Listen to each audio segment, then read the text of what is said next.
Alright. Take two. Just make sure everything's up and running.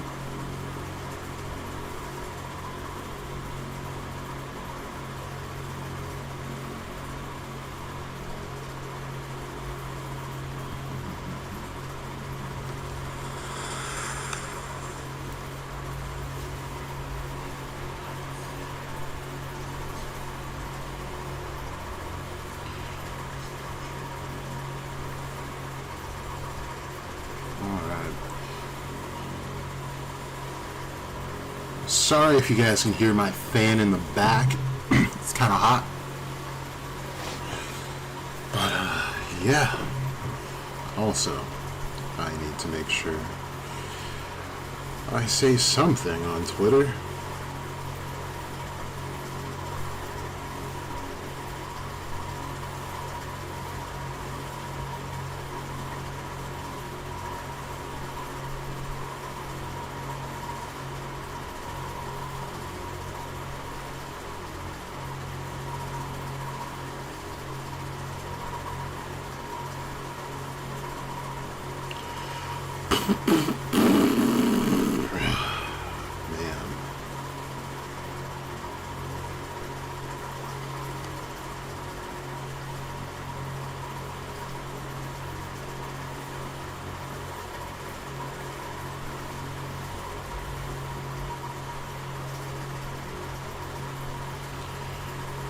Oh, I'm tired. Jeez. Literally talking into space. There's no one here. Man, not chat. Quan stole my stream time and my viewers. That's crazy. That is crazy.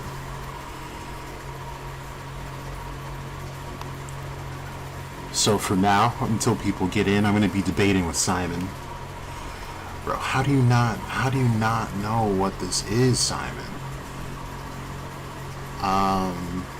Where did I find that at just now? That was chapter 234, my guy. Who's liking this? Who is riding his jock that hard? Mabel. Jesus. He doesn't even know what's going on. Why are you liking it? Alright. It's chapter 234. Page 9 and 10. You gotta reread the series for some of these people, man. That's crazy. It's crazy.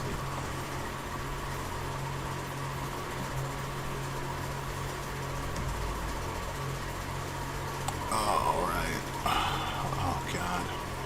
I hate that little... Oh, look, there's more of you. Alright, I'll probably get going in just a minute then. Just had to body Simon.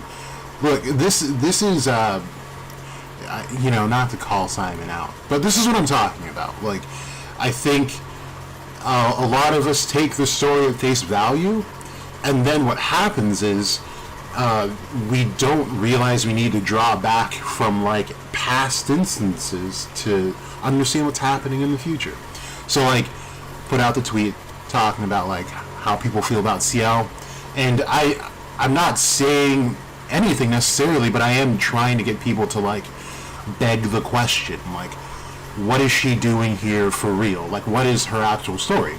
So, like I say, my main thing with her is that she probably has one of the most important magic attributes, somehow made it out of the coup alive, and somehow never went to go see Yino or take asylum in another country, or request aid. I could have added that. But I know she's been leading the resistance, but what exactly have they been doing? They're actual fodder, and this is still a lackluster excuse to not have sent someone, if not go herself, to find Yino and get him up to speed on the nature of things. So, like, what me and Simon are talking about here is that he's in opposition to what I said, obviously. But he doesn't think it's very leader-like. And this is also another thing that I think we fall victim to, as anime fans in general, not even just Black Clover, is that we don't apply real-life logic to the series, or any series that we read, usually. And that's just a bad habit overall.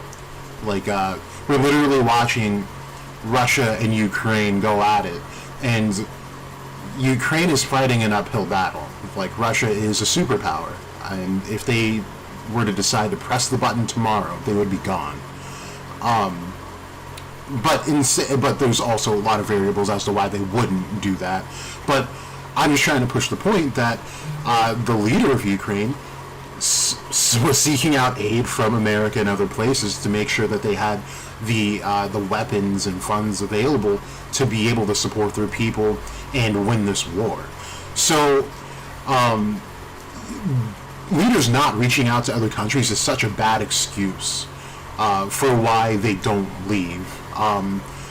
And of course the Russia-Ukraine thing is a bit different just because, like, you know, it's not a personal, not like as personal of an attack as it was for like Ciel and Royce, but still, a leader should be reaching out, and you have to question like people like Lolo, who did the exact same thing. She decided to let a problem get so far out of hand and get so big, and she didn't even seek for help when she should have.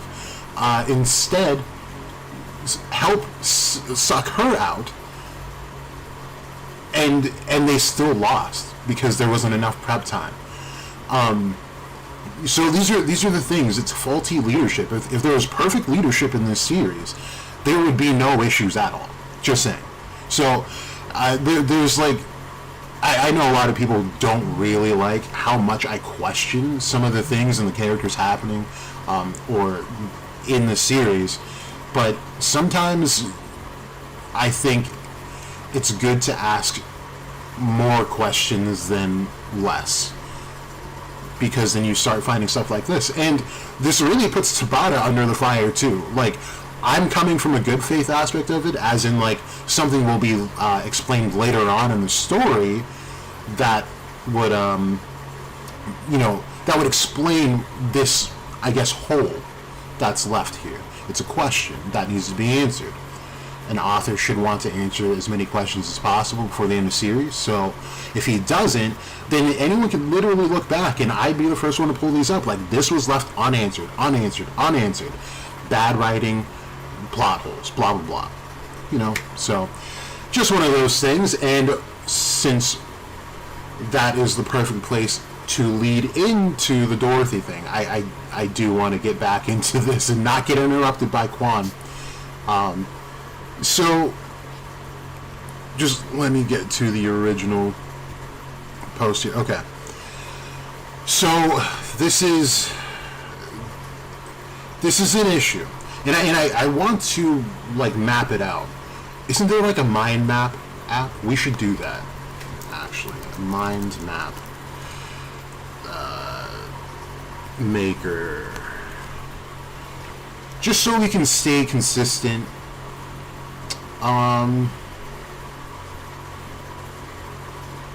Dude, I just want to like open an app. I don't want to like sign up for anything. I don't want to sign up. I just said that.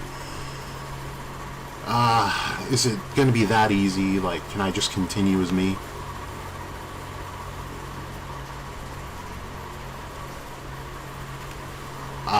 Oh my goodness. Personal. Dude, I'm self-employed? What? Let's see where account management and sales. Okay, great. Cool, thank you. Now, what's a good layout here? Okay. I would need 2 different branches is the only thing. I think this one might be better to use. Yeah, let's try this one. Oh, I have to pick 3 more. Good lord. No. Alright, we'll just go with this one and this one. Continue. Okay.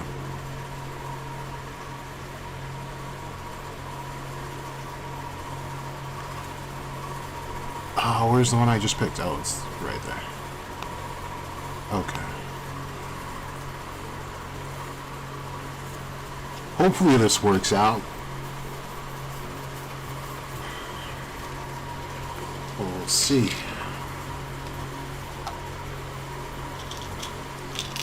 Alright. No, it's already filled out. I don't like that. Can I clear it out?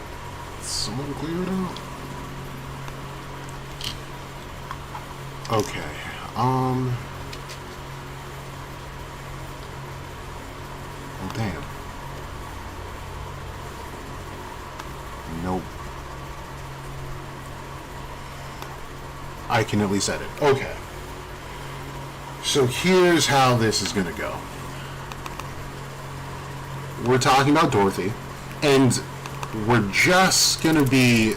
This is just a hypothesis, and it's going to be a visual map to see how things go. Can I delete lines to delete the entire thing, or no? Like...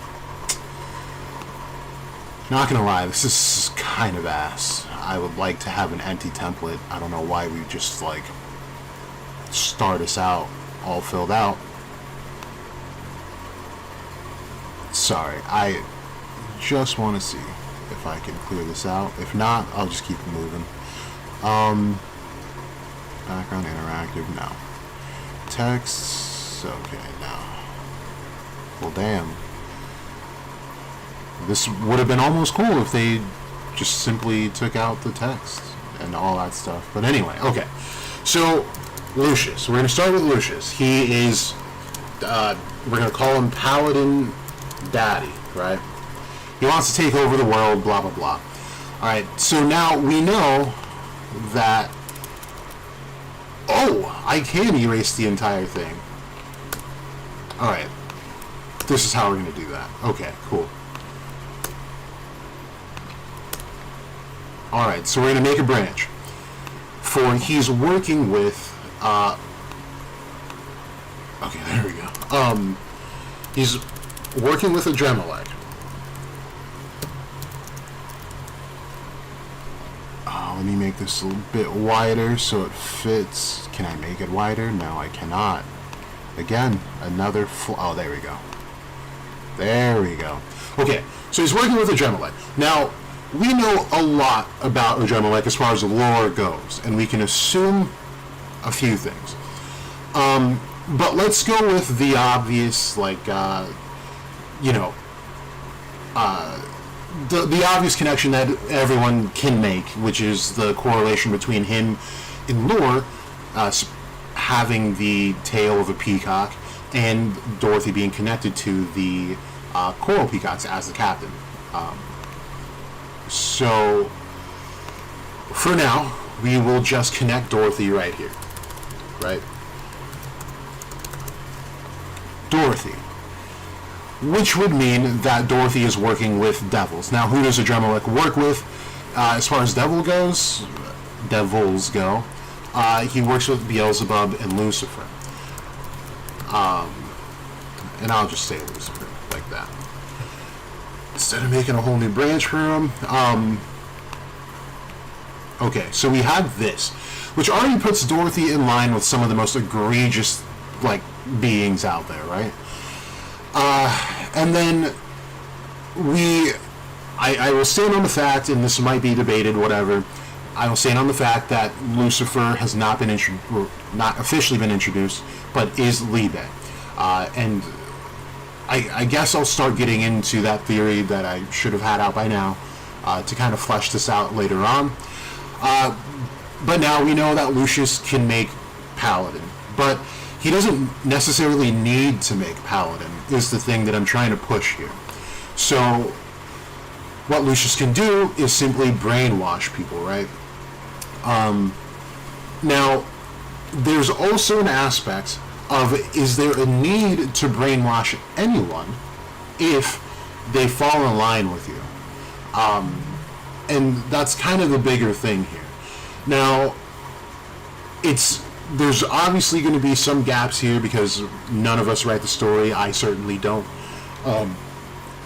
But, again, this is for the purpose of illustration. So, let's say that Dorothy is, in fact, working with Lucius as a non-paladin, or maybe even a paladin, and just is has been programmed to not like do anything, right?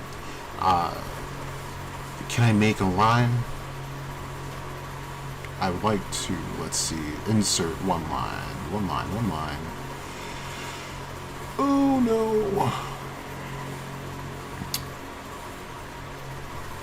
Yeah, I don't think I have the option to do that. Well, that kind of sucks. How would there not be a line? Crazy. Okay. So I think what I'll do instead then is we'll move. Oh, I can't just move his circle. Okay. Yeah. So what we'll do is we will you will just make a separate column with Dorothy in this one as well. So at the end here, Adremalek is ultimately in cahoots with devils. I don't think he's going to differentiate himself from devils just to help out Lucius and be subservient to Lucius at all. It's just a bad plan, and it doesn't align with anything devils have been doing so far. So Adremalek is here, and I would even go as far to say that Adremalek's future cannot be read. And this could be for a couple of reasons. One of them could be that he's already dead. There's nothing to read. But I'll also talk about something later on in the stream that kind of negs that thought.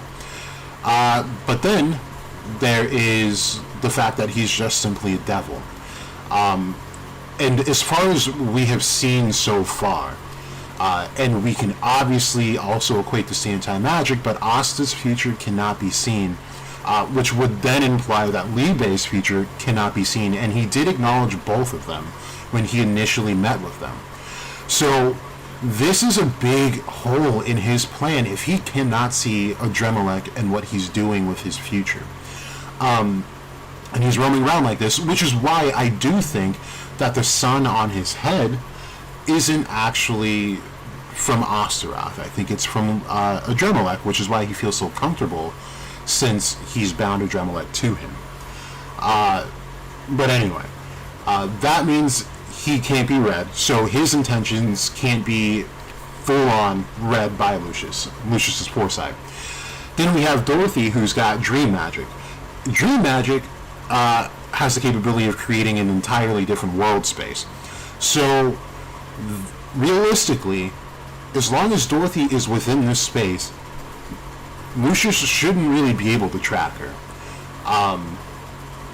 But when they're in line with each other, this is also a place in which Lucius can get information without himself being tracked, and others, catching on to what they're, like, who the double agent is and what that is. Like the perfect walkie-talkie to have a separate world to converse in. So that's kind of my thought here. So now Dorothy will make a branch out here, is in line with the Witch Queen right now, right? She becomes the Witch Queen. We'll say Witch Queen Dorothy. And she just helped defeat Damnatio, right? Which doesn't seem like it's in... well, she didn't really help Damnatio get defeated, so that's not really fair to say. However, she was there, and she was only there to help draw Asta out, which seems counterproductive to this plan, which is why she's not just in line with Lucius, but she's in line with Adremalek. So how does bringing Asta back benefit Dorothy? Because it benefits devils. Now, I'm tempted to go into the thought on Hino that I had looked into last night. I did quite a bit of reading and quite a bit of research, to come around to the conclusion that I'm going to give you guys today.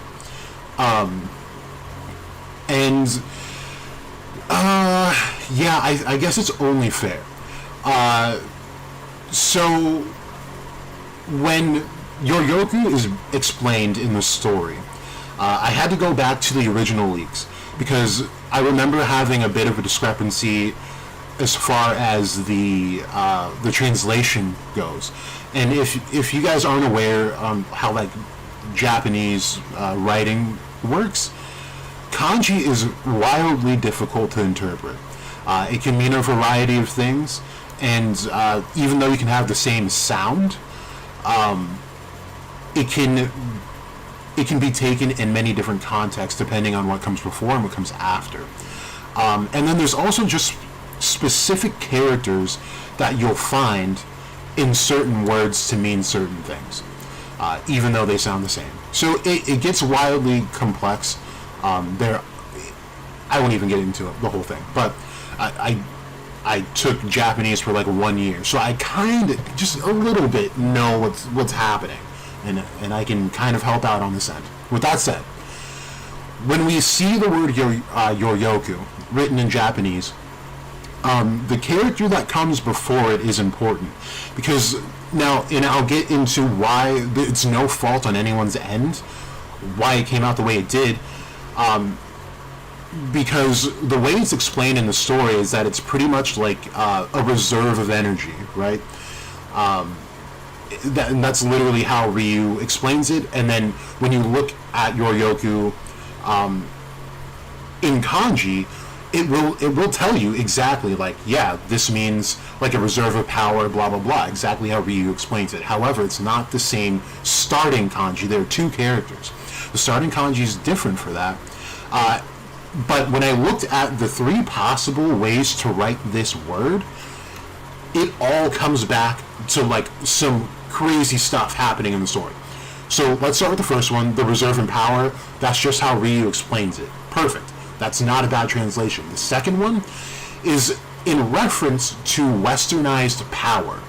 Now, I want to bring your attention to something that's kind of cool and kind of important. Let's take a look at the Black Clover map. And hopefully we all know this by now. But this map is Western oriented. This means that instead of having west to where actual west is on our maps, it's due north. So when this happens on maps, and we have things like Eastern oriented maps where east is on top. Oh, Billy, it's your birthday, dude! Happy birthday! What are you gonna do for your birthday? And how old are you turning, if you don't mind sharing? But anyway, so the fact that this is a west-oriented map, and we know that Hino's off to the east, really does start to come together that, yeah, this version of Yoryoku, even though the first character is different, also applies to the story, possibly. So now, the last translation with the actual character used is the banger. And I believe I made the tweet initially when the leaks came out and it got shot down. But the actual kanji used in this the first character makes the word to come out to mean demon power. And so this is exciting for me. Number one, because of course I'm the demon guy. So it's exciting for me, and it also helps us reland what Hino really is. And I really want to dive into the lore of Hino, and I don't want to stray too far from Dorothy thing. I do want to like finish this out, but I do want to let you guys know how I'm arriving at certain points and how it all connects. Billy, you're just gonna be chilling, and you're 31. Nice, dude. We are relative in age. You're slightly older, though. Slightly older. But good for you, man. I hope you have a lot of fun today. So, where's I at? Let's see. So yeah, Yoryoku meaning demon power. Now, we can always go back to past streams, but I know they're long, and I know we cover a lot in a lot of the streams. So what I will do is bring up Izanami and Izanagi. Ooh, Izami. Good lord. Izanami and Izanagi. Damon, hello. Damon, are you Din Frank? Because it looks like you have the same profile picture. I just want to be sure. No. Oh, why did I put Naruto at the end of that? Okay, we'll just start with one of them. So, I don't know if you guys remember. There is a video with this in the background with Rio in the forefront. And the video in that stream, I'm talking about how Ryu is more than likely the descendant of Izanami. Oh, Damon, you're not. That's crazy. Din Frank has the same profile pic. Anyway, sometimes I get these mixed up, so forgive me. I believe it is Izanagi who is the sun god. If I should just read. Let's see. Yeah. He invites 7 generations. Greats. No. The name. Blah blah blah. Okay, so the mythology says, okay, can we just get to, like, is it moon or sun? That's all I need to know. Because I need it to be as precise as possible. Okay, alright, and we're gonna, this part is the best part.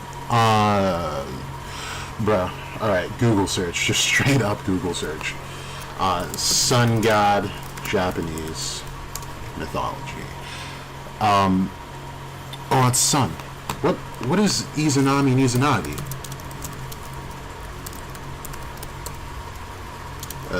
Gods of blank. Which include...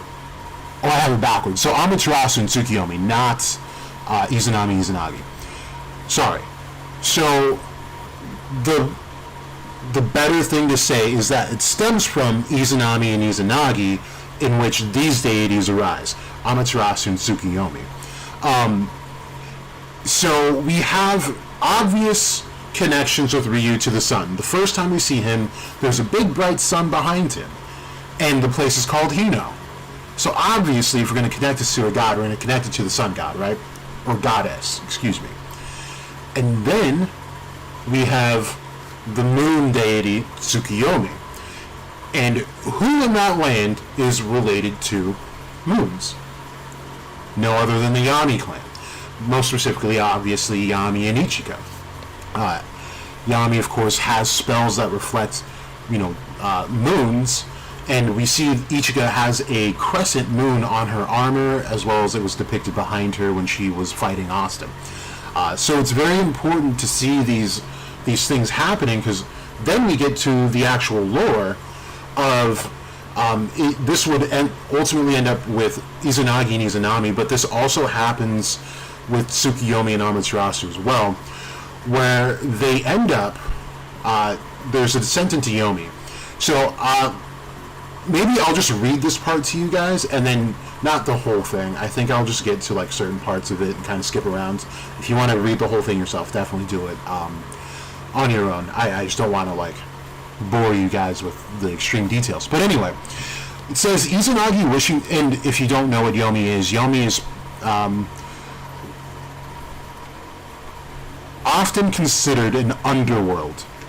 However, there's a better name for it, which is something that, again, I will get into in just a second.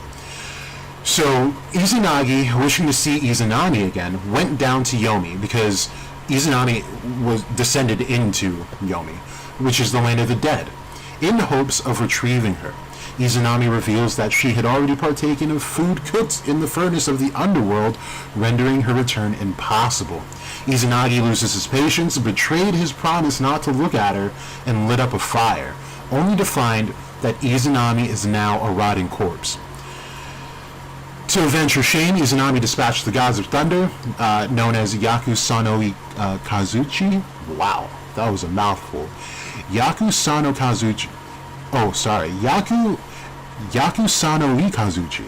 And the hags of Yomi, which are the hungry ghosts, which is a type of existence. Yo, Black Goku, what's up? Which is a type of existence in the 6 paths of reincarnation. And on top of the hags of Yomi, there were hordes of warriors to chase after him. To distract them, Izanagi threw the vine securing his hair and the comb on his right hair knot, which turned into grapes and bamboo shoots that the hags devoured. Upon reaching the pass of Yomotsu, which is the flat slope of Yomi, Izanagi took 3 peaches from a nearby tree and repelled his pursuers using them. He then declared the peach fruit to be divine and bade it to grow in the land of the living to help people in need. When Izanami herself came in pursuit of them, Izanagi sealed the entrance to Yomi using a huge boulder. Izanami then pronounces a curse, vowing to kill 1,000 people each day. To which Izanagi replies that he will then beget 1,500 people every day to thwart her. So this story is important, and one of the things that I do want to kind of hyper focus on here is that Izanagi seals Yomi with a huge boulder, and behind it lies the underworld, in a sense. And again, I'm going to put a better word on this in just a second. But to me, to relate this to Black Clover and Hino specifically, where did Ryu find that eye? It was inside of what looked like a cave and what might have been a fucking boulder. Is what it looks like to me. So I think there's a lot of credence in what's happening, what's being said here, and what's happening in Hino. Now, the thing that we're going to need to close in on a little bit better is if Hino would essentially be more of a kind of a branch of Yomi, if you will. So where Yomi refers to like the land of the dead and darkness, Hino is the land of the sun and light, obviously. Now, I took it a couple different ways in my own headcanon, trying to come up with a more precise thing happening. Again, with the obvious gaps that are intentionally left in the story, you can only take it so far. However, I did have the thought of a clan overthrow. So I want to point us to something that was said by Asta back when he landed in Hino. That people talked about for a minute, and then we just never went back to it. And it's pretty important because this actually makes you think about a few different things that could be happening to people's life force.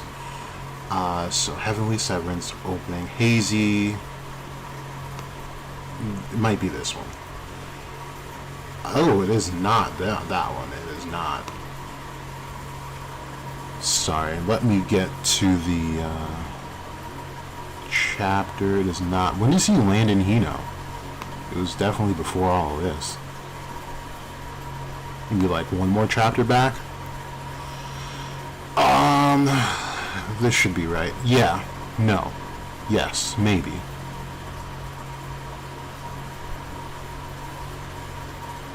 Yeah, he's finding out who Ryu... Oh, no. So it was the one chapter back. Here we go. So, Asta wakes up, wounds healed, boom. Yeah, my friend did it. Oh, the tiny black guy, yeah, totally took care of him. Or he's working on him. Okay, so here. He's like, I've known Yami since childhood, obviously. He's like, you're childhood friends with Captain Yami? And then he thinks to himself, actually, their key is kind of similar. There's two different things that could be happening here. I'll go with the least likely one first, which I still like. Is that, and it can be applied to the actual story as far as Asta goes too. So the first thing that I think is, if his key is kind of similar to Yami's, think about how important Ryu was to Yami. this could imply that the people that heavily influence you in life actively and directly affect your ki and the makeup of your life force. So if you want to think about it in like DNA terms, when mom and dad, do the thing, one part of DNA from mom, you get one part of DNA from mom and then one from dad. So then you are made up of both. So now you're a conglomerate of those two. So in this sense, this could be a way that people are able to be affected. And this still applies to the story at large, because look at what Lucius is observing from Asta. He's saying that even he can't read Asta's future specifically. Everyone else seems to be fine, as far as he goes, or as far as he lets us on to. But he does acknowledge in his fight with Yino that nothing was as he foresaw. Like, all of these people, he said, the one from the House of Silva should not be this strong. Yino doesn't even have this other magic, and he's still in the spade in the future that I'm looking at. The Vermilion shouldn't even be this strong. He's looking at the whole battlefield going like, what the hell is going on? And he acknowledges this is the future affected by Asta. So maybe it's a bit of both of what I'm thinking. I'm going to get into the second one, but if that's true, that's actually pretty amazing to be able to affect someone's actual life force in that way, because your influence is that heavy. That's pretty dope, especially for someone like Asta who has no power otherwise. Now the second thing is that they would be directly related. That's the only other thing. And direct in the sense that, of course, he says, in the actual translation, he says it vaguely. So this is like a far shoot from kinda. So I would say distant cousins, distant as in like, hate to do it, but think about Naruto if you've watched it, right? The Hyuga and the Uchiha are cousins, but they are pretty far apart as far as all of that goes. And we do see there are some differentiations when it comes to Amaterasu and Tsukiyomi, but ultimately stems back to Izanami and Izanagi. So let's again look at Ryu versus Yami, and we're just going to use the two as placeholders essentially. So Ryu represents the sun, Yami represents the moon. Hino is the land of the sun, right? So Yami, his name literally means darkness. Yomi is the place of darkness, and it's called, of course, in full, Yomi no Kuni. So they're reflecting two different sides of a spectrum here, even though Hino only really shows one. So now let's look at the unrest that we were experiencing with the Yami clan itself. And I promise I'll get back to Dorothy and everything. I just want to paint this picture. So the unrest that we saw with Yami's father seems to show that there was some type of competition or want to overthrow or regain the throne and the rulership of the land. I won't go as far to say that it directly implies that they used to rule the lands, but they definitely did have ownership, of course, as retainers, but possibly even more. Just possible. So this unrest happens, and he directly references Ryu here when he is talking to Yami while he's about to strike Ichika. I think it was when he was about to strike Ichika, but he's like, he's telling Yami that you might have even more Yoryoku than the Ryuta's clan's son, or whatever he said, something like that. So he wanted Ryu to not be a thing, and for the Yami clan to, to take over. So looking at the role of the Yami clan, they were literally called Kijin, and Kijin are demons. So with that as well, if I'm not mistaken, their village is right on the Black Water that also no one just talks about more. It's the most fascinating aspect of Hino, in my opinion. But and then we look at the the physiology of Yami, and he's got a devil heart. Now, whether or not that was something he was born with that all Yami clan members have, or the pill just exacerbated the demon power they all already had, it doesn't really make much of a difference. The fact is what the fact is that Yami is as close to a demon as a human can get without being an actual demon. So, that would imply that they have some connection to the land of Yomi. So with Ryu's clan taking the throne, there's sunlight that dominates. So they are officially Hino no Kuni, and the rest of the underworld is sealed off thanks to the relatives or the ancestors of Ryu's clan, which would be who? Amaterasu or Tsukiyo? Amaterasu. So that's kind of my thought as far as Hino goes, and the word I've been putting on Hino that is more precise is, I should have went here, is called liminal.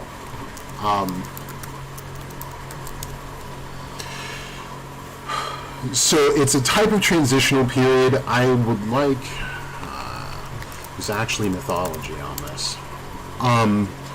We have liminal deities, liminal time, and liminal space. And these are all just transition periods, boundaries. And Yomi is a liminal place. It's where the dead go. It's not necessarily the land of demons. And this is something that I also talk about. I wonder if they're going to mention it here. Doesn't look like they do. Oh, it's not even Greek mythology, though.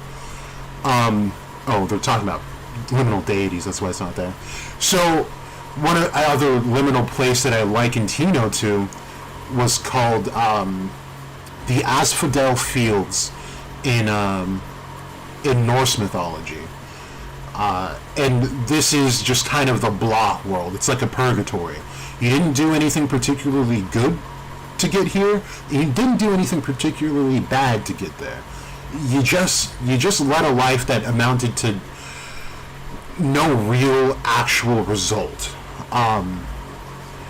And it's kind of, I detail it a lot better than I'm about to right now, but what makes the Asphodel fields seem to fit for me, and what kind of it's not Greek though.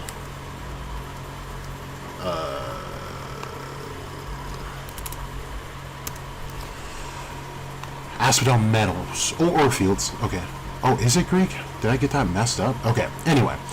So, what makes this something that can be included in the story is the fact that we clearly have an Elysium, right? And Elysium is referenced here as one of the 3 places the dead will go.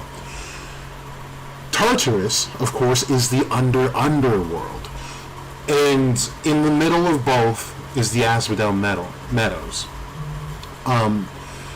So what makes all of this really interesting as well is the fact that all of these are considered underworld and not, even though Elysium is primarily for people that like did good or for like heroes and stuff like that, Elysium is still a part of the underworld. It is just the highest level of it. In the middle is the Asphodel Fields, which it should tell you that is connected to the underworld itself, to like Tartarus.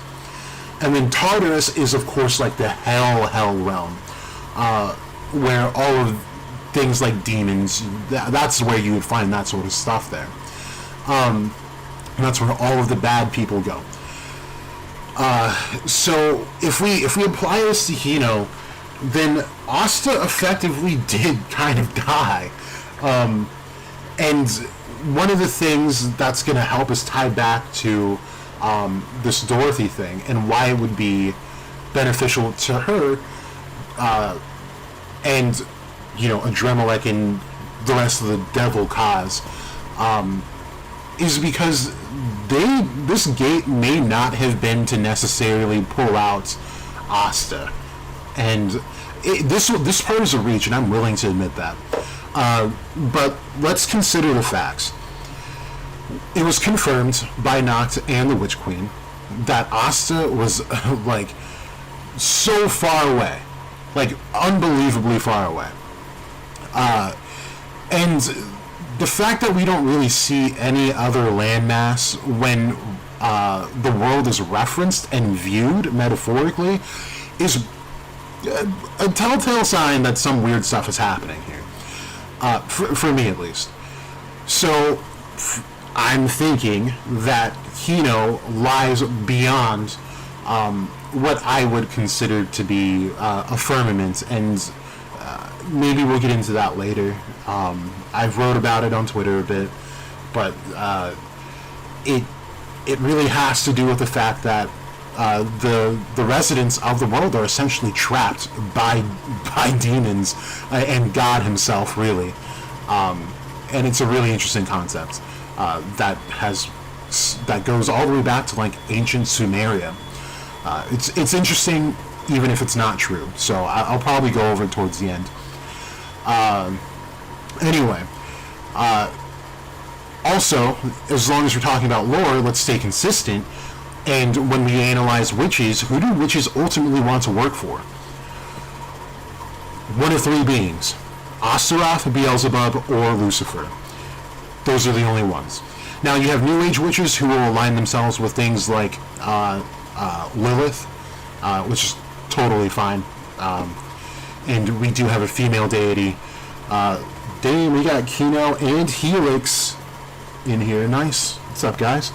Let me see what Billy said. The fact that Yami's name is Tsukihiro and Yami is the last name, to say the least, Ichika Yami, Tsukihiro Yami. Yeah, and Tsukihiro actually means something along the line of like hero. So that's kind of cool. Or like hero or shield, something like that. So for back to the witches. So ultimately, like, while witches, we've met witches that were cool, like you can meet some outliers that are cool. Ultimately, they're probably not really working for the best of deities, ultimately. And, you know, not to say that we saw all parts of the witches' force, but like we do see churches in the Clover Kingdom, at least, you know, at least they try to mask the fact that, you know, there's a whole shadow palace under the capital, but like there's not a church that we know of in the witches' force. It just looks creepy. And then we have this gate that is able to draw whatever they want out of it. Like, you know, it's like, imagine if you had just like 3 evil witches, what could they pull out of there?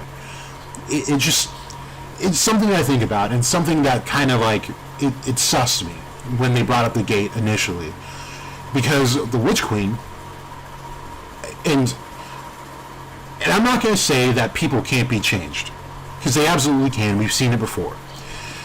However, the Witch Queen in this chapter still kind of like downplays Asta and his ability, and it's kind of messed up, really, especially after he just saved all the witches. So, like, you know, I'm not going to use it as damning evidence against her, but I'm going to use it in context, you know, as a potential to what I'm going to say a little after this Dorothy thing.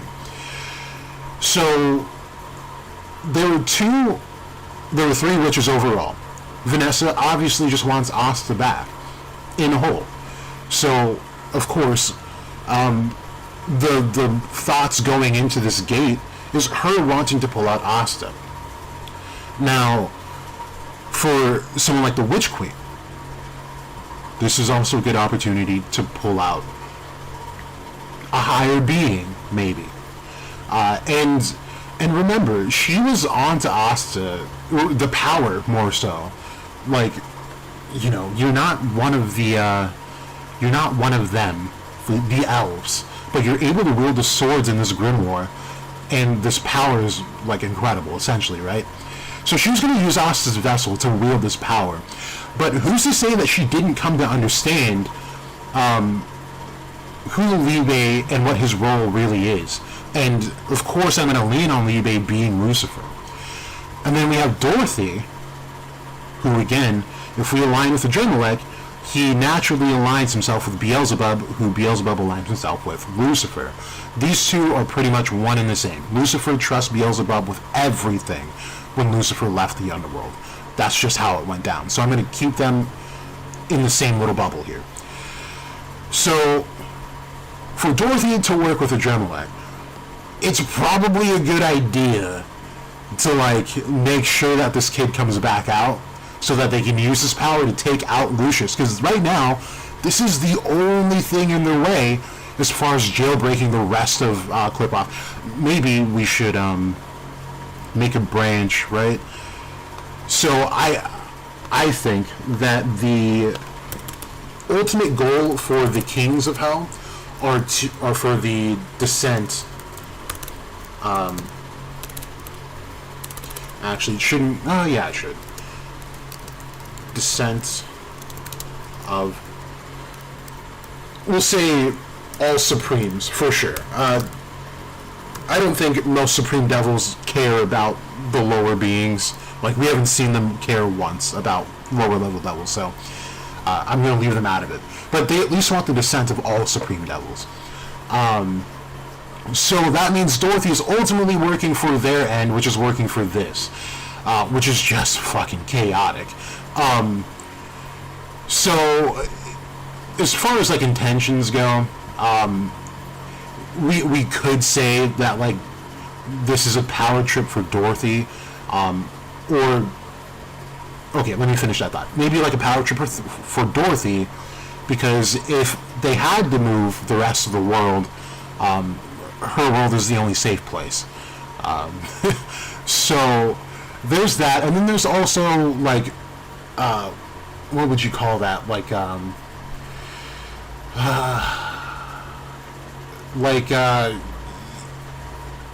don't know if you guys have seen the movie 300 with the Spartans, but they had a deformed warrior who wanted to fight with this. He was a Spartan, but he was outcast because he was deformed, and they believed he had no place in the army due to his deformities. So what he did was he essentially tried out to be a Spartan in front of King Leonidas. King Leonidas is like, wow, you're strong, impressive, like, you know our moveset and everything. But, you know, the fact that you can't lift your shoulder higher than what it could go to means that you're leaving yourself open for attacks on this side, and that's something we can't cover all the time. So one hole in our armor is a massive hole, and therefore you cannot be a part of our army. So then he defects to the other side and gives them all the information, the game plan, and everything, because that's where it's safer. It's the winning team anyway. So he ends up getting, like, a bunch of money, a bunch of like status and all that stuff because of his defection, and he's granted asylum.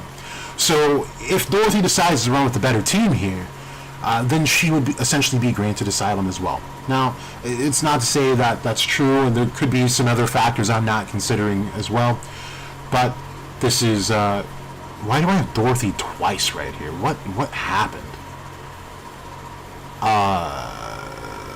Maybe we'll take out this one.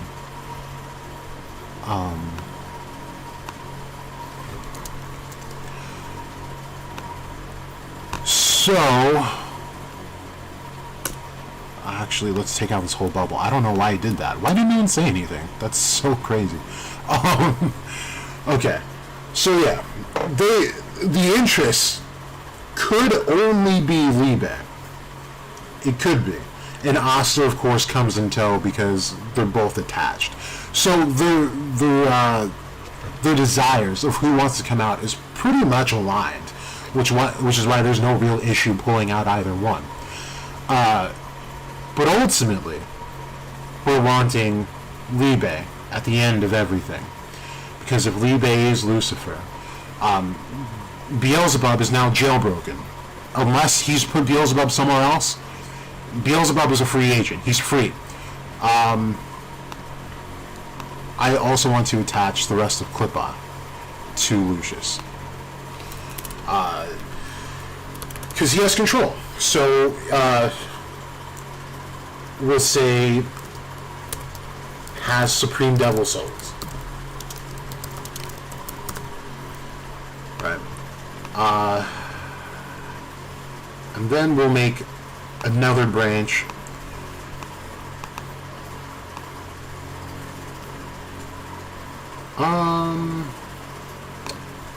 How about we do it like this?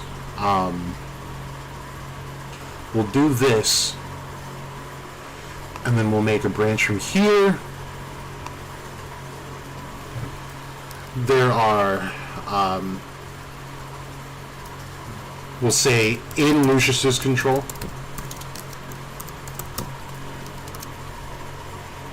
And then another one out here. And this will be, we'll just say jailbroken or whatever. Or free agents. Right.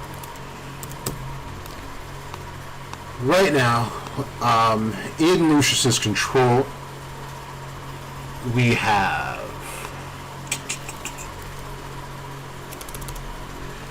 Lucifagus, Asmodeus, Belphegor,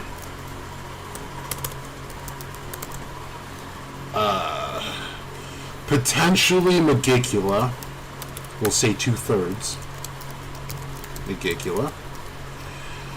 Who am I missing? Lilith and Nama are gone unless he recreated them, but I won't include them. Adrenalix a free agent. We'll list him over there.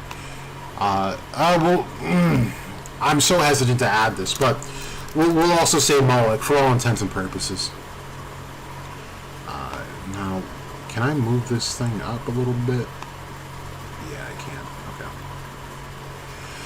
Alright, so those are essentially what Lucius has in his power bank right now. As far as the free agents go, we have Beelzebub, the first to be liberated, and we'll kind of get into like how Beelzebub gets a little bit complicated, but we'll put him here anyway. Baal, Adramelech, and that should be it for now. You guys are gonna hate me for this, but Leviathan, and I'll put this in parentheses. And I want you guys to understand that that's a very, very, very soft, like, confirmation for me. But I'm going to say Manon, and I'll explain in just a second. So these are free. These are in control. Obviously, Lucifagus is with Morgan. Asmodeus, I think, is with Asier. That's my headcanon for right now. Belphegor might be with Morris. I think it best suits Morris. The 2/3 Magicula part is a little bit weird because, of course, we don't really have much. If she is, she could be with Asier instead of Asmodeus. Or Lucius is just working with Magicula's power. And I'll go over that when I go over the Beelzebub part too. So Beelzebub became a free agent, of course, through the liberation of Lily. Baal just got liberated from Damnatio, and then Adremelech has never been really, I guess, under complete control of Lucius. Lucius trusts him, but I do believe he's bound to Lucius through contract. Leviathan, if you think that's not a devil, shame on you. I'm sorry. Leviathan's totally a devil, and what makes Leviathan really special is that he's supposed to be in the lane of the living, but he lies dormant. So he needs triggers like an apocalypse for him to operate, which I think is fair. And then Manon. If you guys didn't catch that stream when I said this, or I think I made one tweet about this, Manon could be Charmy's wolf. And the only reason I say that is because there are depictions of Mammon that say one of two things: that he rides in the mouth of an infernal wolf, and he's also the demon of avarice or greed, which makes sense with Charmy's wolf, of course. Or the other depiction is that he is straight up a humanoid wolf, which really just depicts Charmy's wolf. And then looking at Charmy when she goes human and essentially relinquishes the binding of the wolf, half of her grimoire turns black. That only means it's negative energy. And not to start a whole negative energy debate, but the fact that she was given more negative energy means that if she goes human again, we can't be completely certain that it's a good thing, because already half was taken. If any more goes, it kind of opens the door for that wolf to come through, in my opinion. And this is the same thing I would say for Asta as well, with the devil arm that he sacrificed to Libe. He doesn't have a 50-50 contract. It doesn't matter if that's what he said it was. It tilts more in Libe's favor. So Libe, really, if we're keeping a straight line of thought, could take over Asta at any point in time that he wants to. But so far he's chosen not to. Now, getting to Beelzebub, it's complicated. Because there are inconsistencies with what we're seeing. And it only sucks, and Tabata does this intentionally, I think. The only thing that sucks is because we have never seen Asmodeus or Belphegor's horns before. But we have seen Lucificus's horns. And Morgan dons those horns exactly as they are. This is a problem, and this also goes with Baal. We have never seen Baal's horns, but we should maybe assume that they look like Damnation's. But the fact that she didn't don those horns the way that we saw them in his silhouette form, that Xenon and Lucius seemed to take after, tells me that she may have only got a fraction, which explains why she was abysmally weak, and really was just not a good candidate for Beelzebub. So I'm really on the fence. He may not be a completely free agent, but he is freer. And you give a devil an inch, he'll take a mile. And consider, Xenon is still in play. The fact that Lucius has not completely done away with the Triad, or completely whatever the hell he's doing with the Triad, means that there's still a bit of an opening. That means there's a contract still open there. And if the spade is tampered with in any way, this helps Xenon come back. And it could be in the way that Beelzebub instead comes through. This could manifest in so many different ways. And remember, contracts are tricky things. They're meant to slip you up. A lot of people don't really know about this, but you look up the Legends of Faust, you will see that there were different renditions of what happened. And in one of the more intriguing renditions is that that Faust was essentially like in a draft of devils. Like, the devils wanted his soul. And the way they were going about this was they were offering him years versus like the knowledge that he wanted, right? So like at the end of every contract, you have to give up your soul. So to make it appealing for both devil and human, the human has to have some type of time to be able to enjoy the benefits of the new power or knowledge that they received from the devil, or else they'd just be giving their soul for nothing. So he was met with, this is in the Grand Grimoire as well, he was met with Lucifuge Rofocal, who offered him, I want to say something in the ballpark of like 10 years. And then he met with, I think it was Lucifer directly, and he offers somewhere around like 20-ish years, whereas Astaroth, I believe, ends up winning out at like 25, somewhere between 25 and 30 years. And so he aligns himself with Astaroth, which is why we get the whole Faust to Astaroth connection in all the other renditions. So he went through a whole draft, and ended up Astaroth had the best deal. And look who's out of, no, Astaroth's not a free agent. But this is why we get what we get, and Astaroth is missing from Qliphoth altogether. So it's just interesting the way that things worked out. So Beelzebub may or may not be free, but there are ways around it. The contract could get him out of that. And this is really Lucius shooting himself in the foot, obviously, by allowing the Triad as much freedom as he did. Let me see what you guys are saying. I see there's some comments in here. Do you think Hino was a created place then by someone? I think it's just a part of the origin story of the world. That's part of the Japanese mythos. It's part of the creation. Izanami and Izanagi put in a spear into primordial waters and literally stir it until land masses are made, and the land masses that were made were the Japanese islands, the land of the sun. So, and I think there was a section in there where it was only the sun that shone, and then the things that transpired between Izanami and Izanagi required the split of night and day. So I think it's just part of the grandiose story, and I think that Hino is a physical place like Elysia is a physical place, but it is probably just really difficult to get to. Hard to really say for sure, but I guess yes and no. Damon, what happens to the underworld since all of the supreme devils are all gone and defeated? So they're not gone. They're not gone.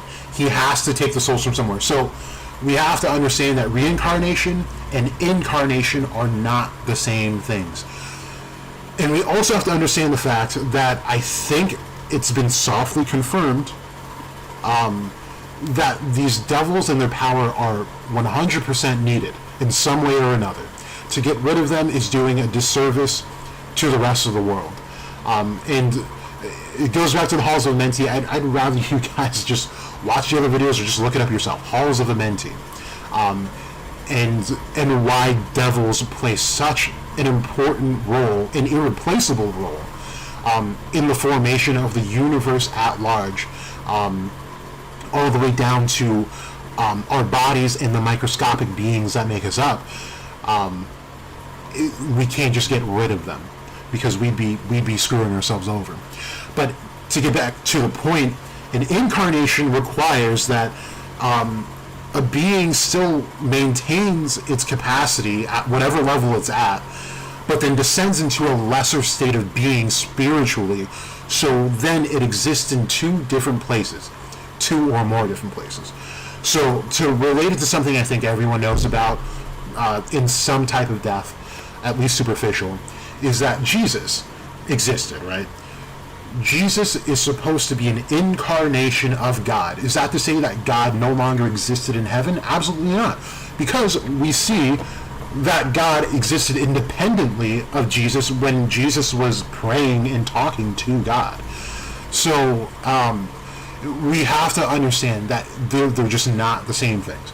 Now when we talk reincarnation, we're talking about a whole death, and then they're cycled into, as far as like Buddhism goes, or Jainism, they are cycled into one of the 6 paths of reincarnation. So if they did good, they ascend a little bit higher. If they did bad, they go into one of the hell realms. So it's one of those things I think that it's integral for people to really, really understand. And I will be the first to say, if the devils turn out to never turn up in the story, that Tabata completely dropped the ball and ruined what should have been a great series. I will be the first one to say it. But we have to give this a chance to transpire first. And just so you guys know, the way I look at stories and the way I make theories is by giving the author the benefit of the doubt first. So I look at it in a way like, okay, this is an obvious question people are asking, so how could I write this after the fact with the context from the rest of the series so that it would make sense and satisfy any begging questions that the audience might have. So that's how I would do it, and that goes for any other theory, especially this anti-magic debacle that we're finding ourselves in. That's what I think. Anyway, where does Reeve fit into all of this? Do you think there's a history with her and the Witch Queen there? Not really, not particularly. The thing that I do think Tabata just kind of dropped the ball in my sense, because I am really picky, is the whole he really outdid himself as far as mapping out the elves and the Sephiroth. I thought it was brilliantly done. And people love the elf art for like superficial reasons, but like the underlying shit that was happening in the way it was put together was like masterclass shit. And the only thing that I would say that I don't really like is how little the devils and the elves really align and correspond with each other. Unless there's something I'm missing, there's no obvious connection between any of this. And then when we look at like Lily, I brought this up on Twitter because I had an issue with it.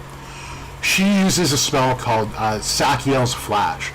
Sakiel can also be referred to as Zadkiel. And it does not correspond to Beelzebub's position, like not even close. I think it corresponds to Baal's position, but on the Sephiroth. So it was like, what kind of sense does this even make? If she's got Beelzebub, why is she using Sakiel's Flash? That doesn't make any sense at all. I can't, off the top of my head, remember if Damnatio used an angel name spell. I can't, but I feel like he did. Let's look it up together. Because I don't remember. I remember like thinking like, okay, it might be like Michael that he refers to, but he either never like used an angel name, or I'm just forgetting that he did altogether. Okay, Charmy gets wrecked, Zora gets wrecked, Sekre has her sad girl moment. Still no name spells here. Maybe one chapter back. Yeah, we'll go one chapter back. But then again, there's no reason for him to use an angel name spell because he didn't combine his magic. So I don't think he did. Let's see. Sunjimun, I'm gonna take your word for it. He didn't. I'm just gonna confirm quickly. Yeah, no. He did not. So yeah, there's not really any like super big connections to make when it comes to like Clopotic or Sephiroth position, like at all. Outside of the elf arc, which kind of sucks. And again, I'm just picky, and I'm not going to hold it over Tabata's head or anything like that, because the rest of the story makes sense. So there is that.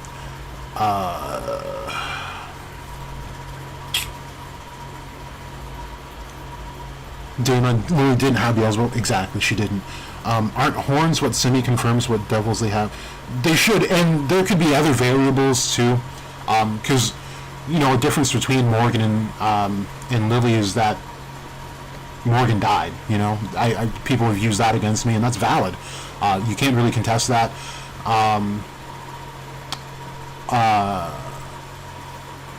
Other than that, though, it should reflect. There's no reason it shouldn't. Also, let me go back to something I was also saying. That people were disputing was like the 4-wing thing, right? Lily only had 2, and she had Beelzebub. Beelzebub should have the most wings. He should have 6. He's a seraphim. Damnatio, he's got 4, and he's got the lowest ranking available Supreme Devil. I don't think people reference that enough. Like, they were expecting him to be absurdly strong. He's not a fighter. He's a politician. and he doesn't have offensive magic. And the one offensive magic that he does comes from a devil that they all, by now, not the Black Bull specifically, but Asta for sure, they all outscale Lucifero by now. There's no winning this against Asta. Like, Asta was supposed to, like, mollywop him. So, anyway, the Four Wings, people were saying that, like, well, Morgan died, so he's got 4 wings. But Lucificus also has 2 wings. So there are still inconsistencies happening. Unless we're saying that the first interaction with Lucius was Lucius killing Damnatia. Maybe that could be a thing, but Heath also died. But he didn't get a devil soul reincarnated into him, or incarnated, so that might not be super fair to bring up. But it's just... The moral of the story is, we just gotta wait. We just have to wait till we get more information. So some of the souls should be free. Right. Some should be free. Helix, does Beelzebub have three persons or just 2, with lesser form being Baal? You mean like incarnations? If we get into like those technicalities, it would be Baal most directly. That is a lesser incarnation of him. And then Belphegor is the next one. So he should exist in 3 places. I'm not totally sure that Tabata is going to do that. I know I brought it up in a lot of my other theories, but it is something to consider. But throughout history, that's one of the most interesting things, is that Beelzebub essentially ends up surviving, the test of time by taking different shape and going by different names, of which include things like Thor and Odin, all throughout time, so that they would praise him. And it's even debated that Moloch is just Beelzebub by a different name as well. It's just really interesting how it's mapped out when it's all looked at a macro scale. How important Beelzebub is as a figure, and even in the Book of Solomon, he recognizes, like, this is probably the devil I need to be talking to if I want more information and truly want more power. So it's cool. It's really cool. Beelzebub, and one of the things that I always take away from my Beelzebub, my thoughts on him, is that the Ark of the Covenant, which sealed all of the devils of the Goetia,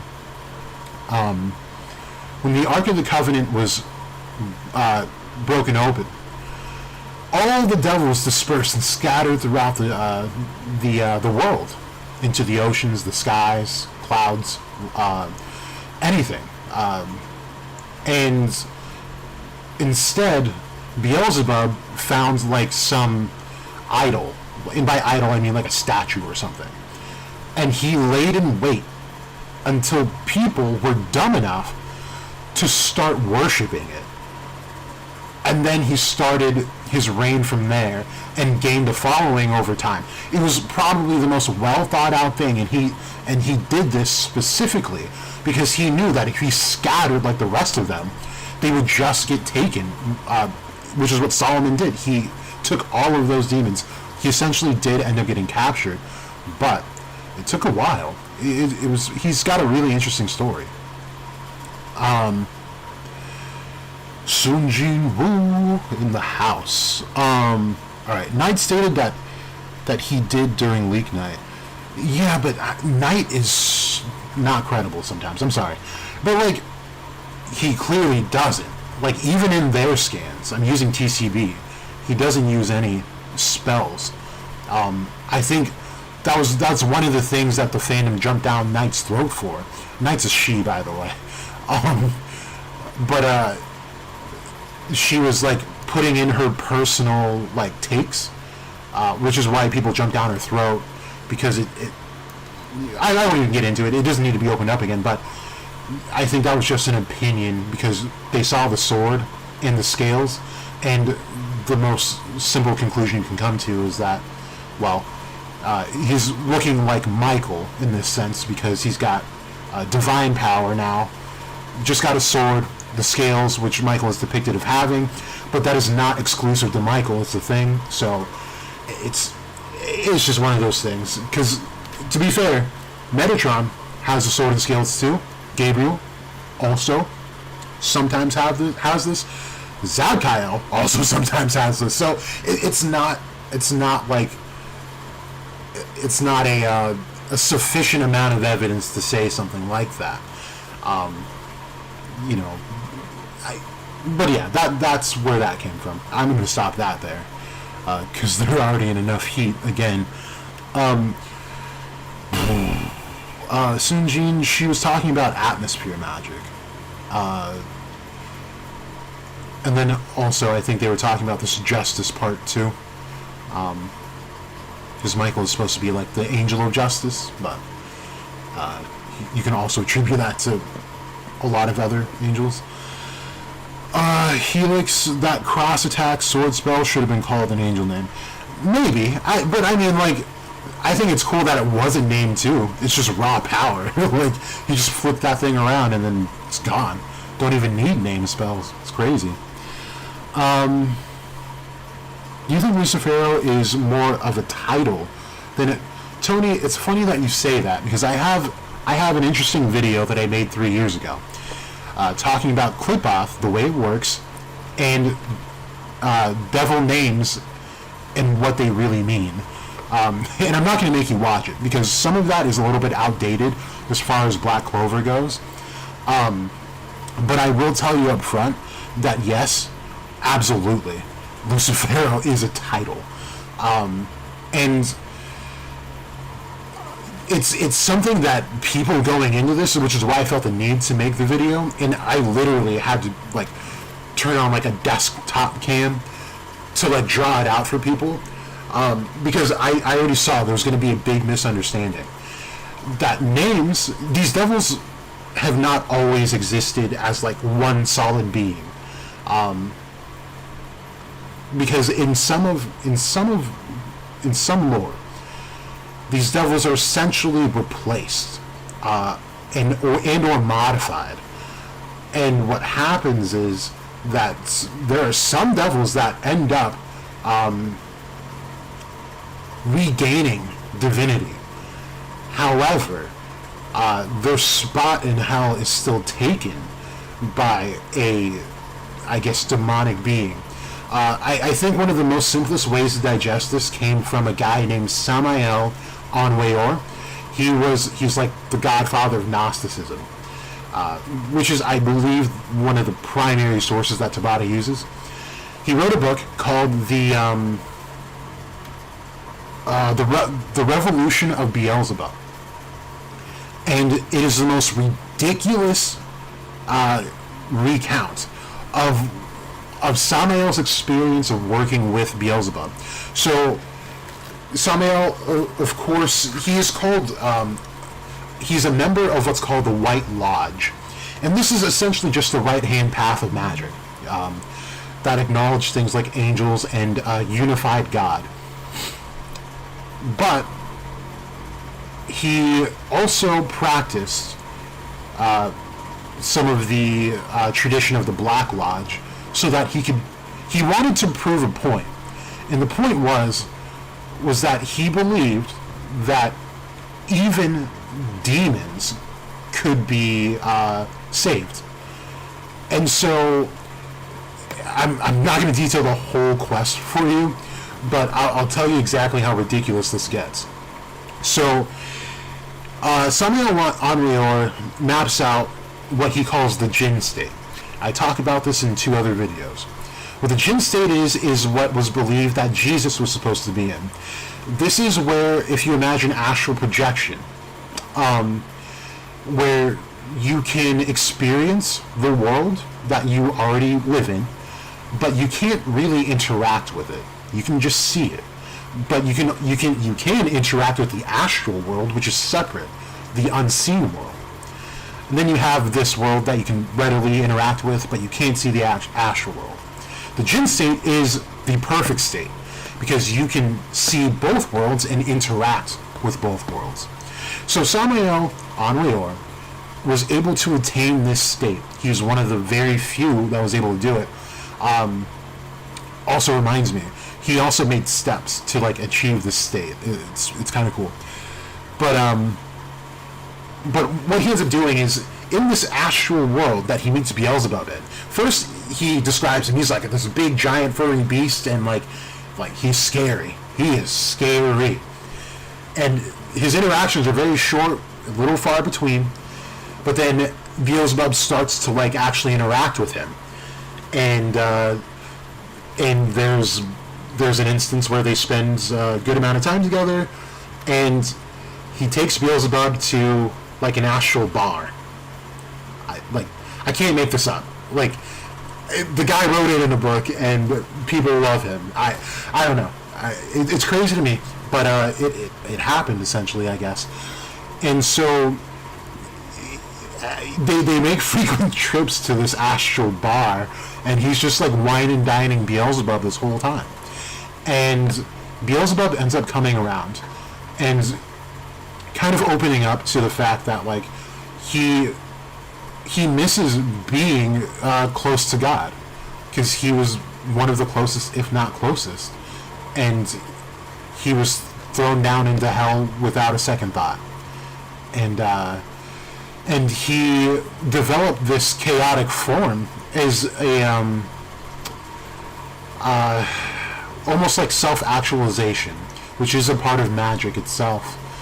And he ends up being saved through realization that the only one that hasn't forgiven him was himself. And so once he realizes this, what happens is his true form, his more divine form, which is a beautiful human, or angelic human being, I guess, whatever, is his true form, but the chaotic form does not cease to exist. It goes back into the underworld and continues its function as Beelzebub. It's not Beelzebub, but it's Beelzebub. So, there's stuff like that that's out there. The same thing when you look at like Samael. Samael is not the same being all throughout time. Samael started out as Lucifer. Lucifer falls. Then Samael becomes, God, what's the devil's name? God damn it, I'm forgetting the name. But he ends up deciding that he wants to go to hell because he likes banging devils. So then God's like, okay, well, still do what I asked you to do, but like stay there because that's kind of weird. And then fills in Samael again on the Tree of Life. So these are more so rankings for the most part. Some are names, but still not true names. And the reason why they can't be true names too is because if you have the name of a devil or an angel or God, you have power over them. So the real names have to be hidden. That's just how that goes. And the proof behind that is the fact that Lilith was discarded from the Garden of Eden, where she ran away, but she was also just kicked out. Because she said the 72-letter ineffable name of God, which is the Tetragrammaton. I can never say it right. But she said it, and God was like, ew, fuck you, and like kicked her out. So, names are vastly important. And while we're speaking on Lilith, she was killing babies until God sent 3 angels after her. The 3 angels caught up with her, and she was like, okay, wait. Don't kill me. I'll make a deal. I'll stop killing babies if they have a talisman with your 3 names on it, and then I'll back away. And if they have it for like the span of like 4 days if they're a girl, 6 if it's a boy, something like that, then I won't kill them. I'll let them grow up and survive. If they don't, those are the ones I'm killing. They agreed. So it just tells you that names are very, very important, and they can't be just readily given out. All right. Now that you say, maybe Megicula is an Astarte, a lesser incarnation of Osroth, and that's why she took his place. So, Tony, I also talk about that.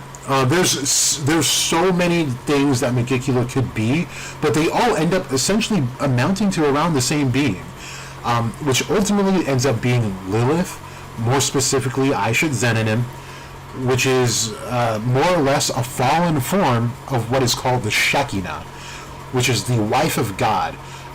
And she's really the wife of Metatron, but Metatron is so close to God. Back then, they just called him God or Lesser God. But she's the wife of Metatron, which also makes her close to Sandalphon, which is the angel that directly involves himself with the matters of Earth, and he takes the prayers up to Metatron. And I have a video on that. It's got Asta as an angel with Liebe behind him. They're both gold. I would suggest listening to that if you're interested, because it also explains why Megicula starts to kind of deteriorate in the presence of Asta and Liebe. I think it's interesting, but I'm also not going to call my own baby ugly. Helix, remember Sally saying she had newfound sense of vision when she died? What do you think that is? So that's another video as well, but I don't think it recorded properly, so I don't mind going over this. So, I made a Jack Clover talking about how the Eye of the Midnight Sun might find a new purpose after the events of the Spade. Because back then I was under the impression that Adremelech might have nightmare magic. And if he, or not necessarily nightmare, but illusion magic, since that's what's attributed to him and his realm and the breaking down of illusions, which is really breaking down reality. But anyway, what I was saying for the Eye of the Midnight Sun is that they had all already died. And Sally says what you're referring to, that she can see things that she didn't see before. And what I think she was referring to is that she can see the astral plane. She can see things like spirits, like the, maybe there are like pixies all around in the air that she can see, and other nature-like spirits out there, because of the fact that she did get so close to death.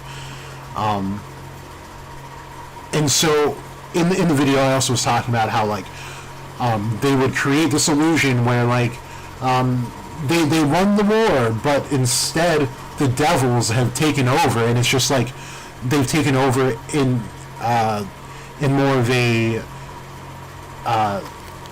like covert way, where they've taken the forms of the most important characters, which is still the crux of one of my main theories coming up, that the devils will descend, but into the bodies of the main cast and or very important characters, so that people willingly follow them to their own demise.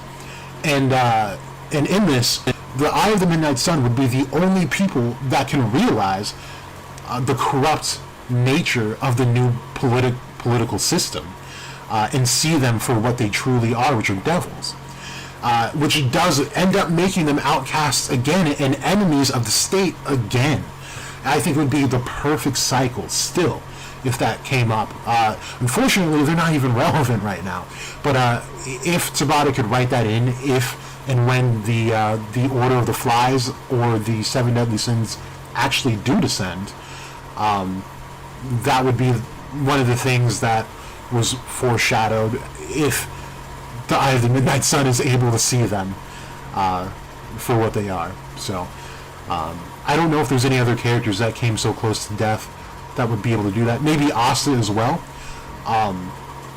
If Hino is in fact a type of afterlife. That's the only other. Ichika would fall into that since she was there. Yami, since he was there, and they've got devil hearts. But Yami would be out of this equation in my head because he'd be taken over by Lucificus.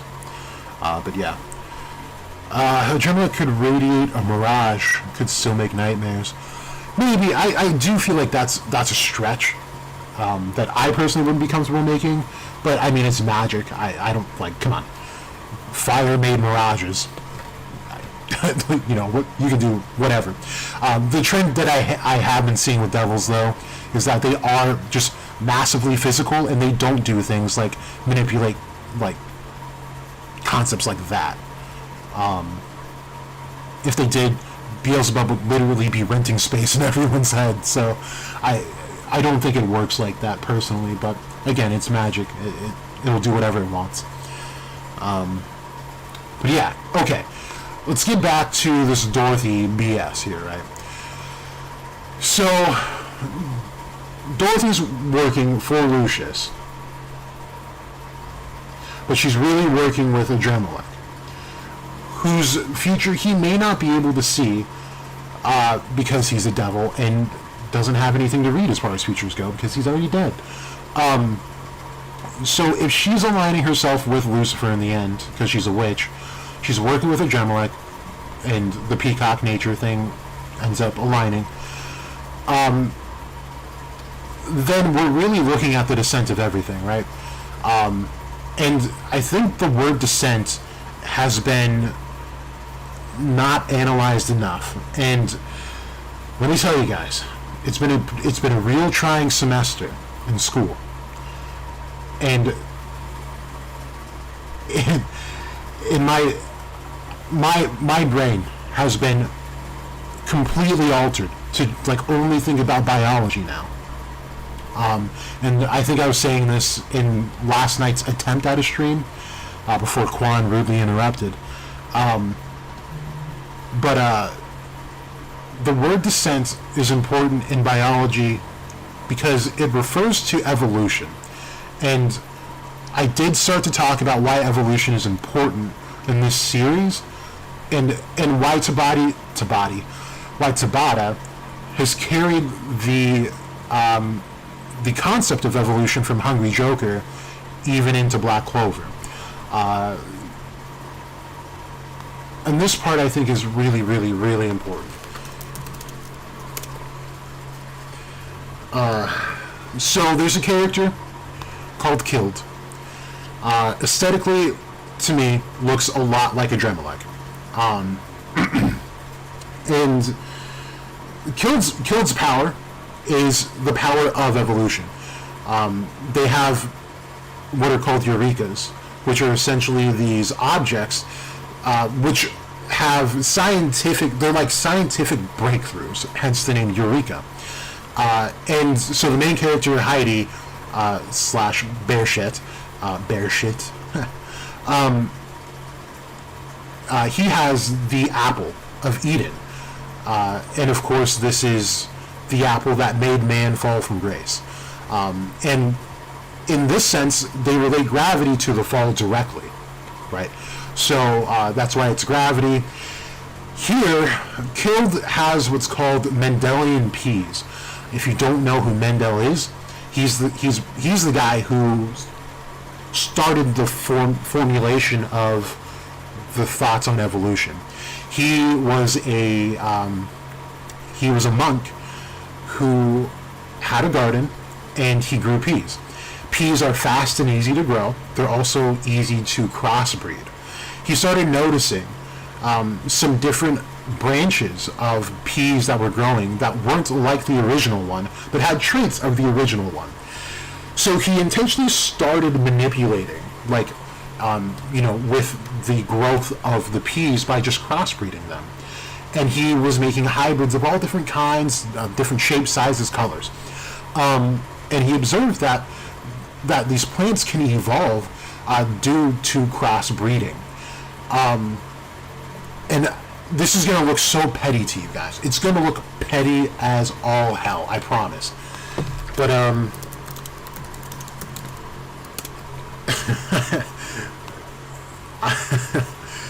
you guys might even laugh at me. But my mind goes these places, and I feel like it has to. You have to look at everything in order to, like, truly come to some of these conclusions. And I'm going to tell you right off the bat, I know this sounds crazy, but consider this. Oh my goodness, look! I'm on Google. That's cool.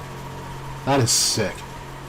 I don't think I've ever had that happen as I'm looking. That's cool. Anyway, but if you're looking for better ways, like if let's say you're actively looking to evolve, okay, you are going to try everything. Like if one thing doesn't work, like you'll have an idea of like, okay, maybe I'll try this. Doesn't work, then you'll have to start from scratch. Like what? I'm on Google again. Oh my goodness. This is exciting, you guys. I gotta call my dude. This is a nice ass thumbnail. That is nice. I gotta call my mom and be like, Mom, I made it. I made it. I got 15 people listening to me right now, and I'm on Google. All right. Shoot, it's not there.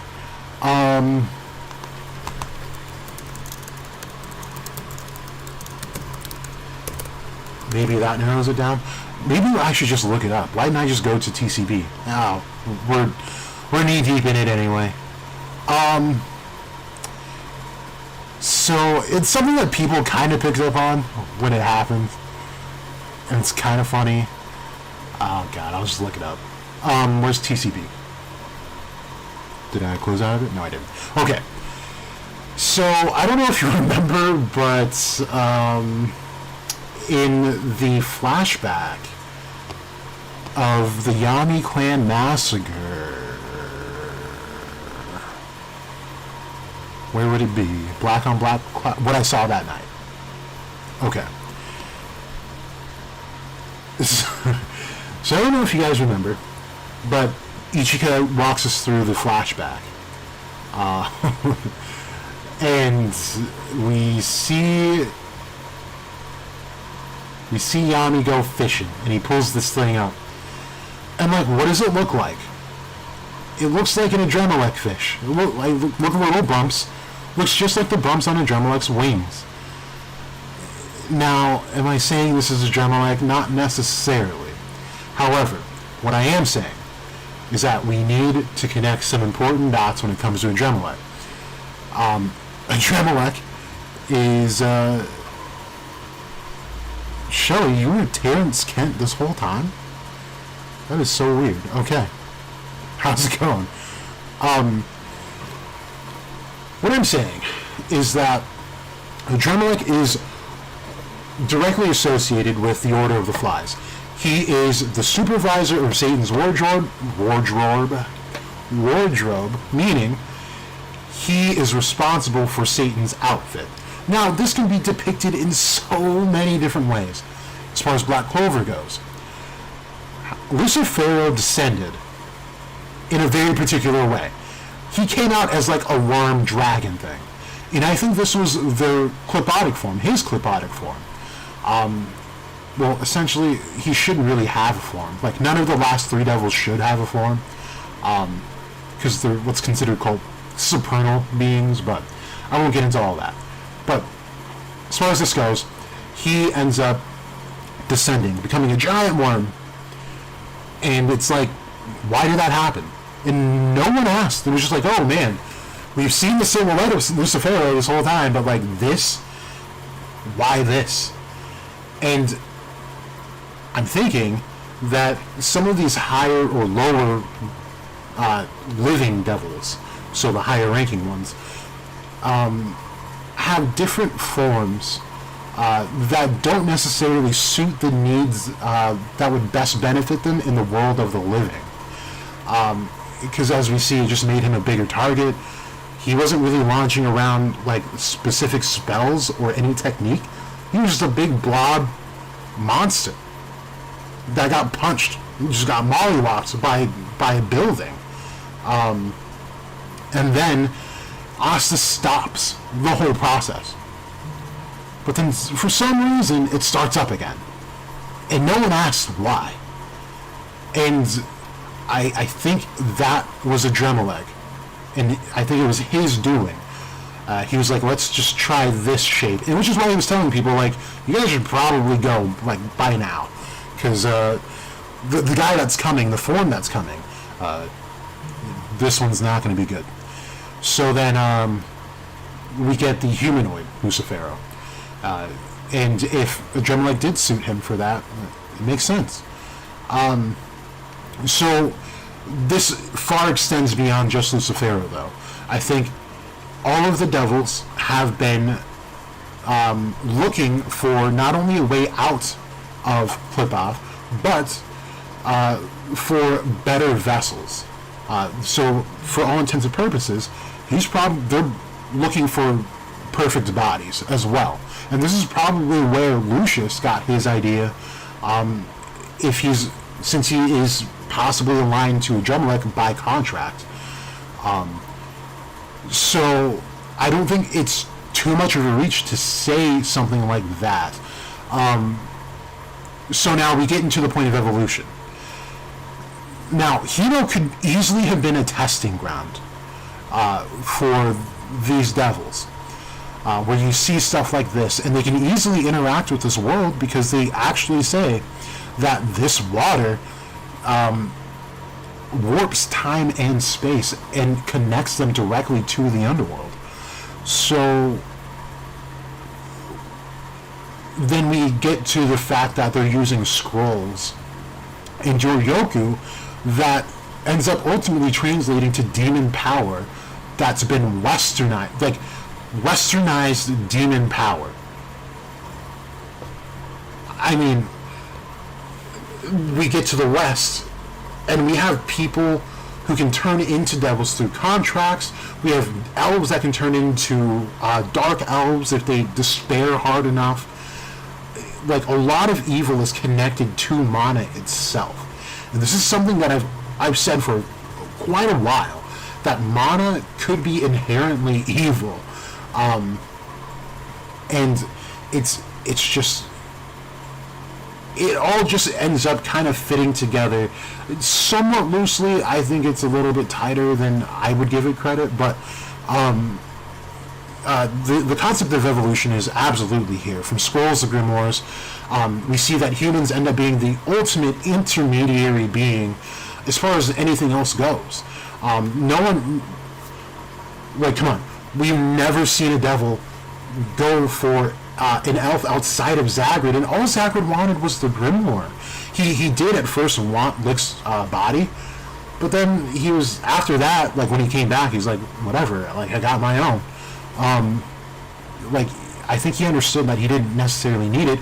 He might have been better off with it, though, for sure. But elves were probably not the best being to go for anyway. But humans who teeter on the fence of good and evil are perfect. And we, what was I going to say? I lost my train of thought.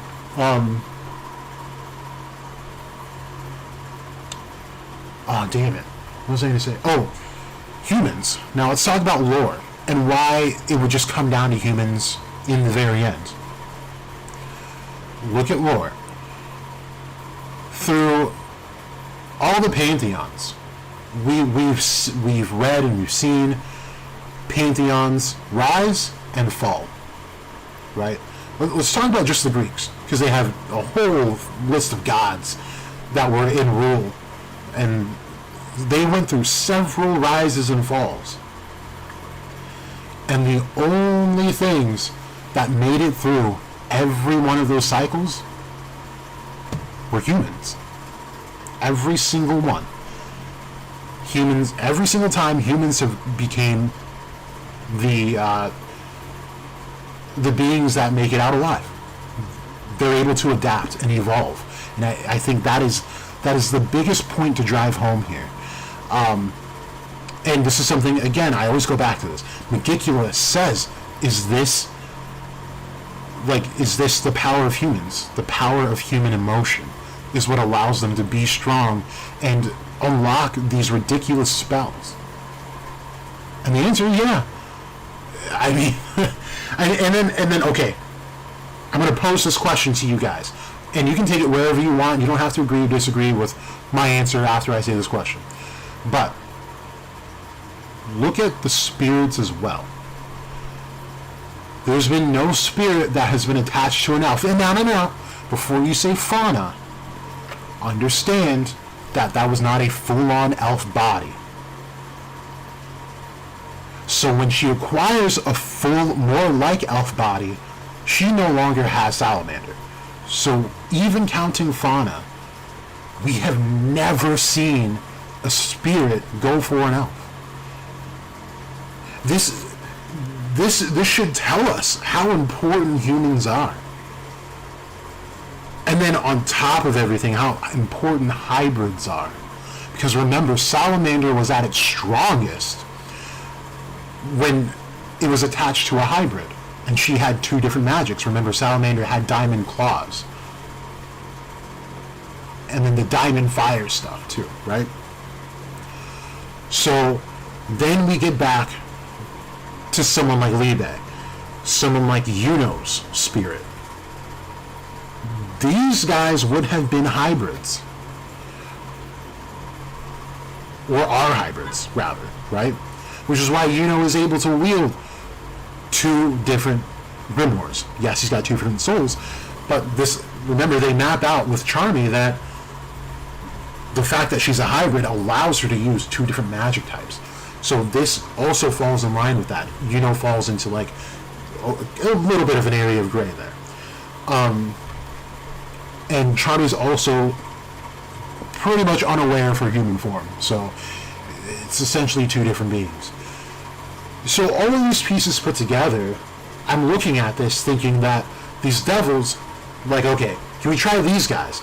Remember, I talked to you guys about the specific reason why the Ryuzen would not make good vessels for devils, and it's because they exist in two different states, yin and yang, and I think it will come to that.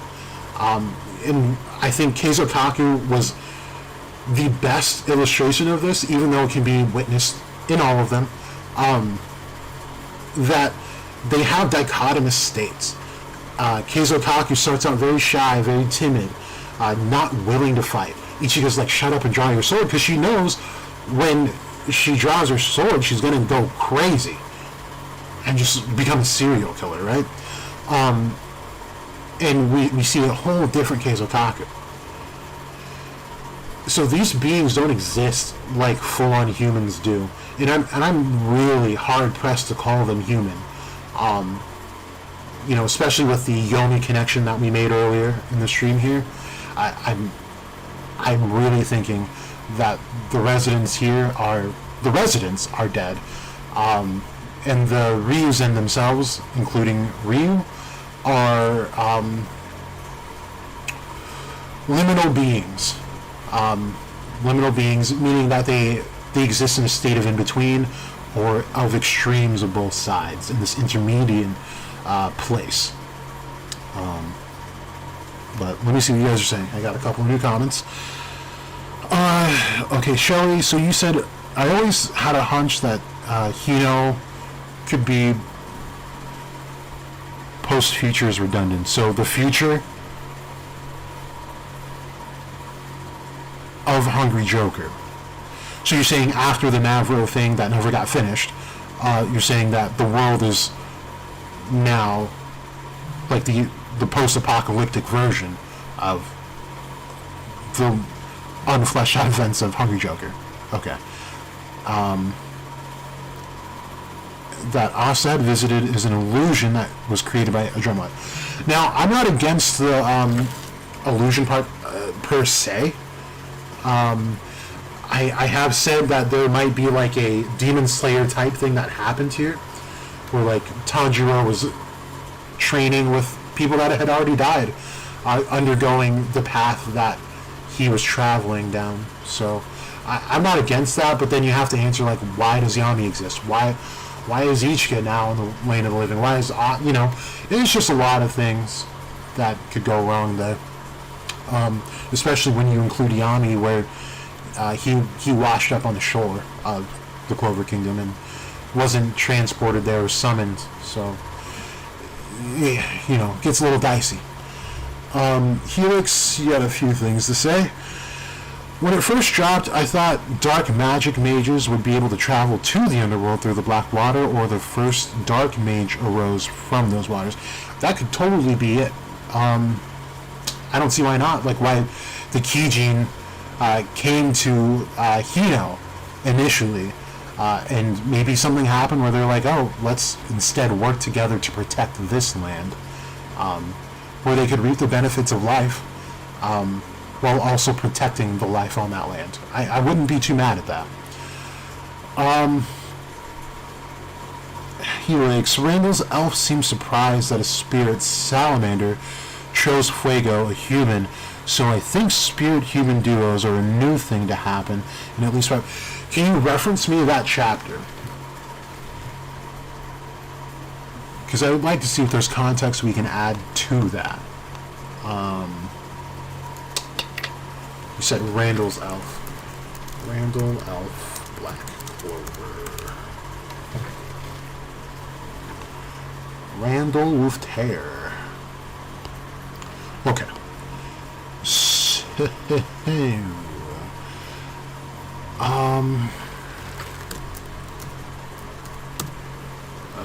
Okay. So it says salamander twice on the page, but where? Bro, I hate these info sites and their need for the ads. They just block the entire screen. Okay. So before the elf can finish off Leopold, the base is engulfed in flames, and Fuegolian emerges and declares that he will take over the fight. The elf is surprised to see Salamander perched on Fuego's new arm. The elf boasts about his own strength, but is easily... Okay, so let's see what chapter he says that in. 171. Let's see if TCB goes back that far. I don't think it does. I don't want to use Viz either, so I'll probably just take your word for it in the end. But yeah, they don't go back that far.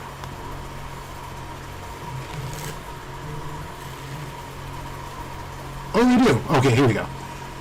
Blah blah blah blah blah blah. Spiral flame, disappearance or irrelevancy. More profound spiral flame. And Quan said, even more profounder spiral flame.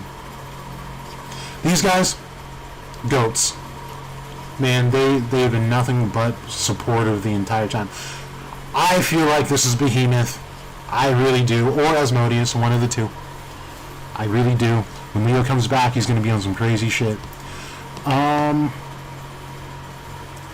let's be real, the first apocalypse was the Advent that we just witnessed. Like, if we got Leviathan, we should see Behemoth. I think Behemoth is with Leo, so. Okay. Alright, Fuego, stop faking your coma. Okay. So the swarm flame on it, the way it seems to engulf you. Okay, by the way, you guys, some of you guys were in Quan's chat, right? Where he's like, there's no way like stuff like fire can not burn things. Like literally have the whole Vermilion family. And he was like, well, but it's hot though. It's hot. Like, yeah, it's fire still, but they're not getting like damaged, bro. Like, he was on one last night. Okay. Where do we see Randall? Okay, so 173. That's what I noticed about these little info pages. Oh, was that? Oh, 172. Okay. I feel like they're always like one chapter off. Salamander the Fire Spirit. Okay, that's Leo. Okay, let's get to Randall. Okay, you're just a human and you have a spirit's protection. But he's one of the filthiest kind of royals. Why? Interesting. Okay. But they never show Fauna with Salamander, though. Like, in the flashbacks. So it could be an inconsistency on Tabata's part. Interesting. He does clearly say that, then. But also spirit's protection, like, okay. Let me look at the official, because spirit protection.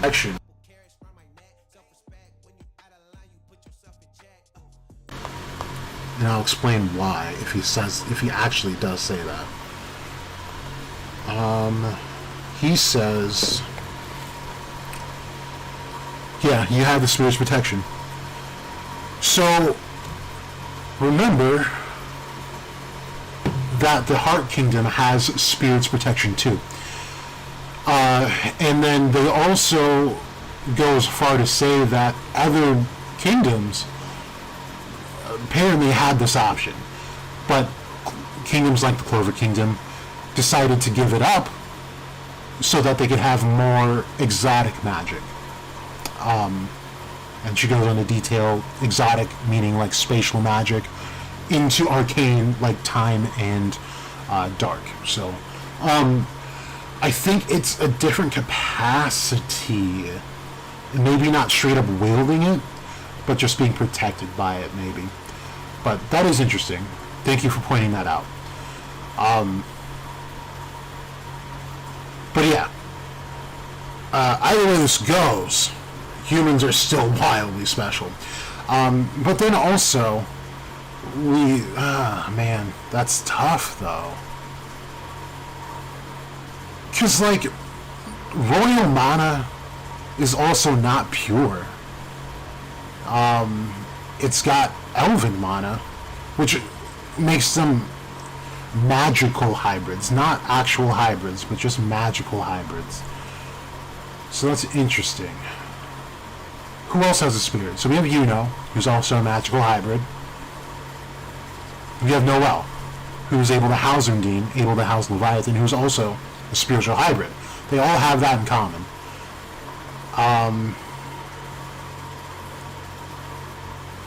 Lolo is who we need. We don't really have that for her. But she's also, Undine's not necessarily contracted to Lolo directly. It's with the kingdom itself. Yeah, that's hard. Unless there's something we don't know about Lolo. Maybe they just had a fundamental misunderstanding of who spirits could attach themselves to.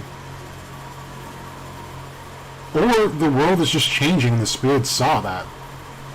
You know?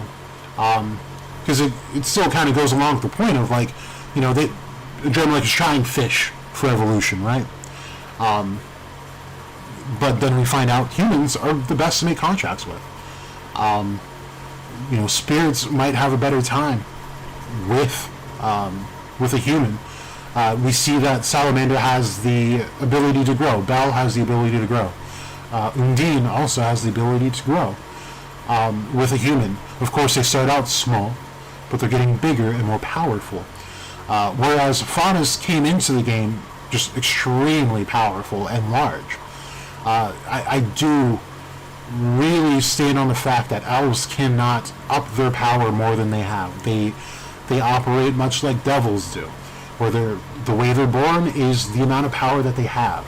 And again, I have to just reference the fact that Litz had to have swords to complement his power even more, so that he could have a more refined tool set for whatever he needed to use them for.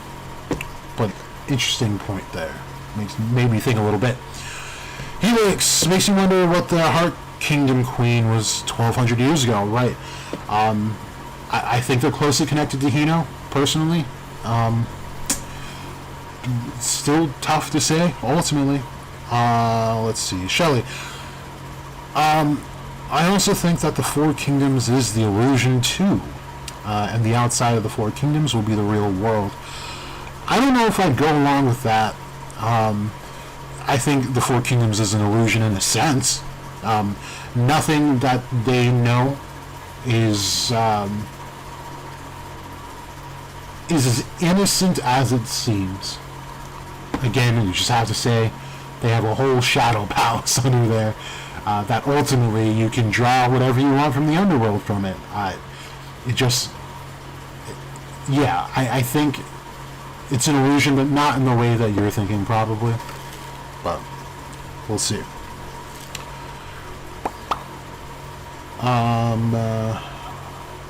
Noel, Fuego, Fauna, Lolo, and technically Ladros.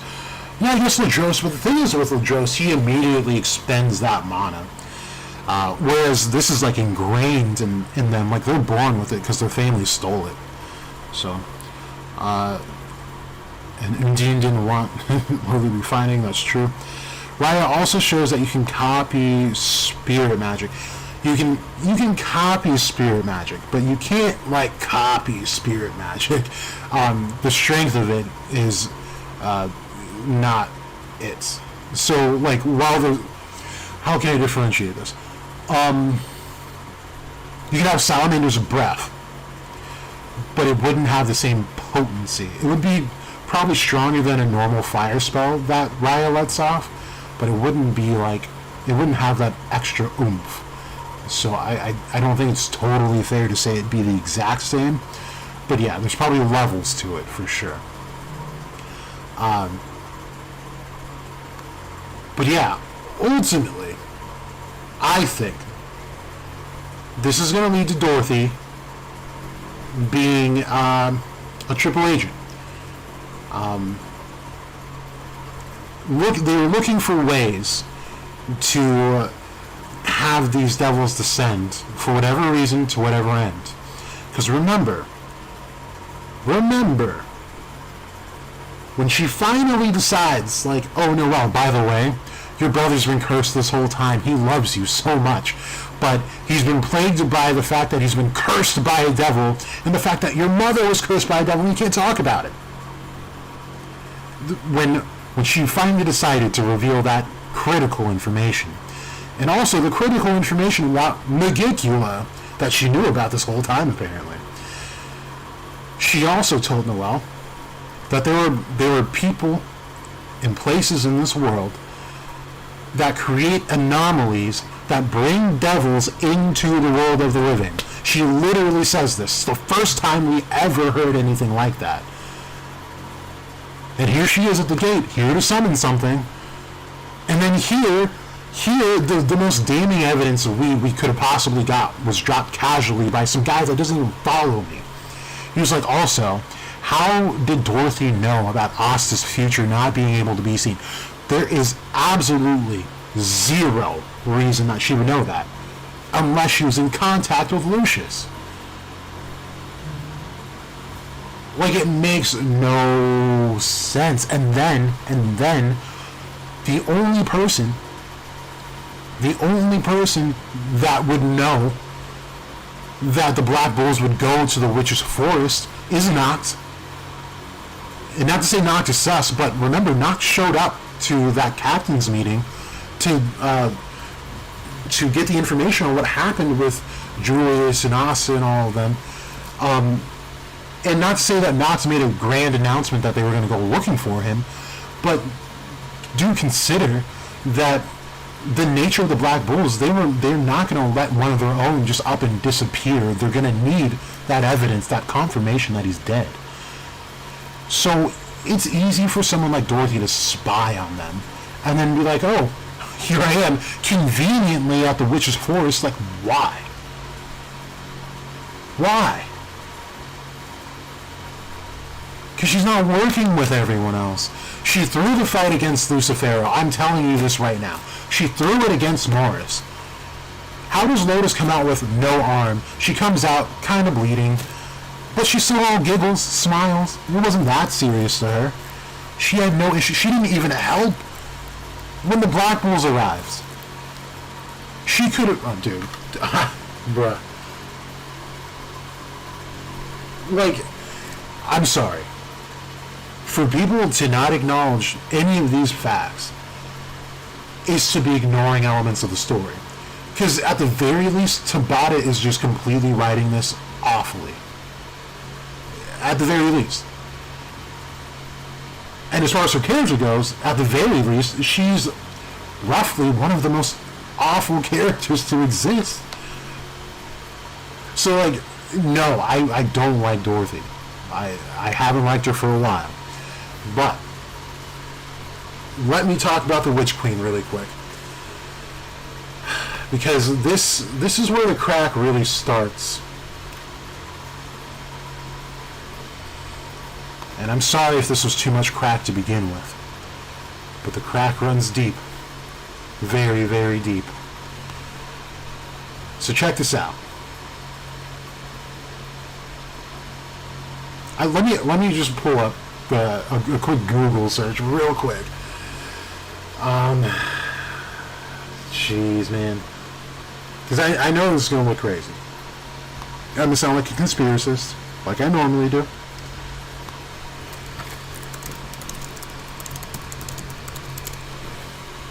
I'm just going to look up Witch Queen, pull up the images. I'm going to leave it at that. I'm not going to look at anything in particular right now. Okay. So, I want you guys to understand that the Witch Queen, well, I said this a little bit earlier, while I don't believe it's impossible for people to change, I don't believe that someone as headstrong as the Witch Queen would straight up abandon her goals on attaining perfection. I don't believe it for 1 minute. What I do believe is that she may have even seen that the devil inside of Asta's grimoire might potentially be Lucifer. Like Lucifer. Not Lucifero, Lucifer. Because remember, that was the first time we ever got the future is going off course line. It wasn't from Lucius, it was from her.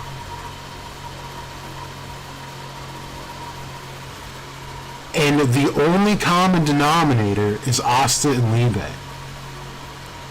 It's the only common denominator that we have. So, what I'm here to say is that let's look at what happens in the Witch Forest arc. They're going there to heal Asta's arms. What does she do? She heals Asta's arms to benefit her first. She's like, okay, we're being attacked, we might need some help. This boy seems promising. I'll heal his arms. He fights for me in this instance. What happens after everything is solved? She takes over Asta's body because she put her blood magic inside of him.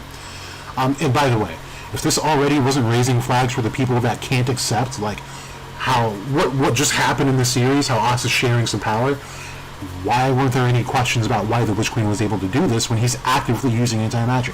Like, it's not anti-magic. It's something much more nuanced, but can be used as anti-magic. Oh, these guys are frustrating. Anyway, so she takes over Asta to use him as a puppet. What does she do with the rest of these guys? They're in the same position. They all needed to be healed. Now they all potentially have the witch's blood inside of them, ready for her to use them at any point that she could. Now, I know she says she's running out of power. That's fine and dandy. Power comes back.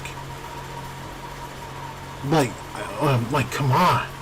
I don't know. I'm just not quick to say, like, oh man, phew, we're out of the woods. Like, okay. It's these semantics that get people in trouble. You watch a horror movie. The person decides, like, okay, I'm going to grab a baseball bat, right? Because Jason's chasing after them. They hit Jason in, like, the torso with the baseball bat, drop the baseball bat, and run away, and they go like, oh, man, I think I got him. I think we're good. And then he comes back. Like, what did you think was going to happen? He didn't break his knees. You didn't bash his head in or anything. Yeah, he's going to come back. So, here's the thought. Like, to think we're out of the woods when we saw the blood cocoons become an instant danger to them personally is kind of absurd. To think that with that one encounter, she full on just was like, alright, I give up, you guys win. Like, shit.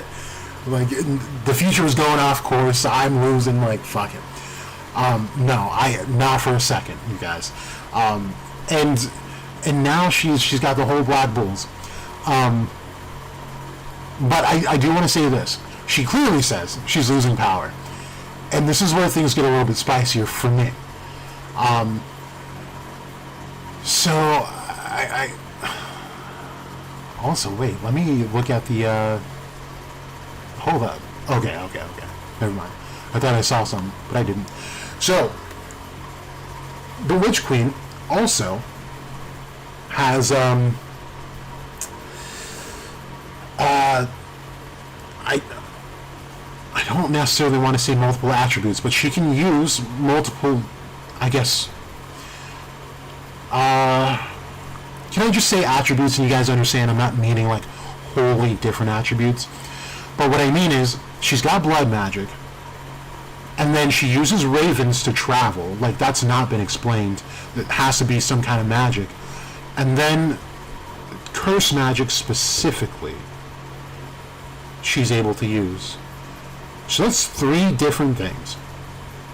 Now, what I'm going to suggest to you guys is the big, the big quesadilla. I don't know what they call it. What's it called? The something enchilada. The big enchilada, the great enchilada, whatever. Is we know the Witch Queen has a ridiculous lifespan, right? Like, we know that she was able to, I don't know, like, live at least, we'll say 100 plus years, between 100 and 200 years, I think is most comfortable to say, right? So, how does she do this? Is it due to blood magic? We can absolutely chalk it up to blood magic, but let's get crazy first. See, it's not necessarily just blood magic. What else could it be? I think this is something that Lucius is doing too, which is why I think that they could possibly be aligned, or they're on a collision course. And the thing behind this is that I think the Witch Queen is jumping bodies. And this is why she's able to live for so long. So, I know that sounds absolutely nuts. I know it does. But to receive these other attributes just doesn't seem quite natural to me. And to live for so long also doesn't seem quite natural to me. And to willingly help out all these people, and then, go like, oh man, whew, Vanessa, I'm out of breath. You should just take over the whole kingdom.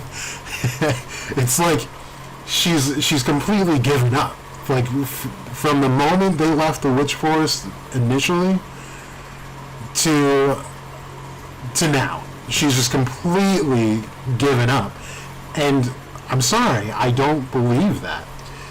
So now if Vanessa, took control, what easier way to get the power of fate than to be fate, in a sense.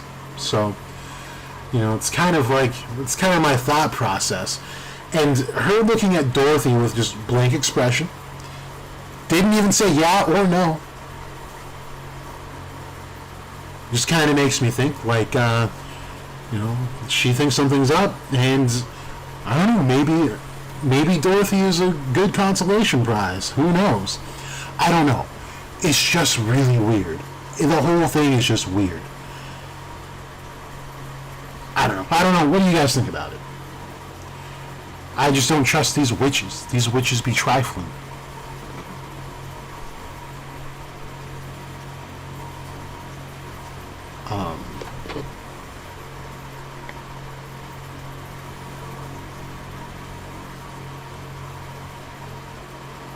What happened to my chat? There we go. Okay. Okay, so wouldn't the Clover Kingdom divergence of natural mana have happened with Zagred's reincarnation spell? Because it manipulated fate to produce mages that in the modern day are compatible with elf souls. Well, the thing is, we just don't know when that happened. And I guess if we were to be specific, it would have to be around the time of the first Advent. I just don't think everything started with Zagrid and the elves that we know of. There were elves that existed before them that coexisted with the humans and made the Shadow Palace. So it was some time around then it had to be. Shelley, Jack, I remember your thought on the Matrix theory. I think, is that CL? Was the previous president of the... Okay, wait, Cecil. Was Cecil the guy in the picture frame that Broku thinks was Lucius? I think Cecil was the previous president of the Hungry Jokers, and the mages were experiments if they possibly become Mavros, if they get possessed by devils. I kind of got lost towards the end there. But I mean, the thought of evolution, so it I would have to go back to your last thought, where you think that the Black Clover world, or I guess Hino, I think you said specifically here, was is the post-apocalyptic version of what happened in the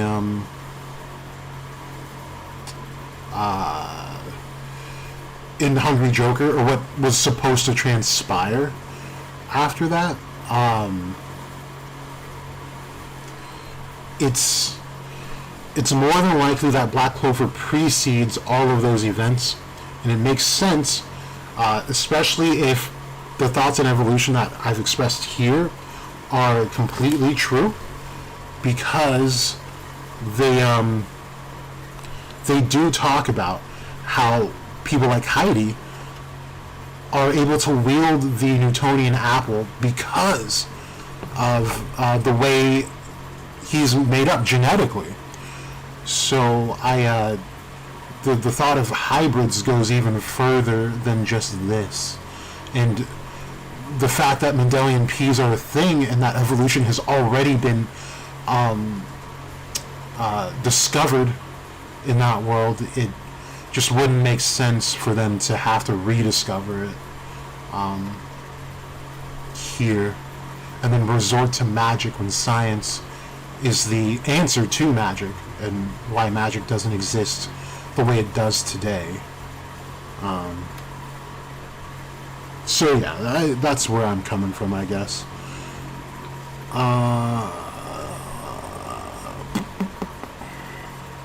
Let's see. Helix. Plus, Julius has a memory mage as his right-hand man. Seems like a defense against possibly Dorothy. Possibly. Absolutely.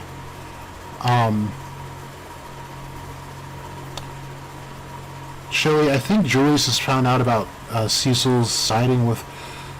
I gotta look up who Cecil is. Oh, also the Witch Queen's Grimoire did for sure grow, guys. That only happens with people involved with devils. Just saying.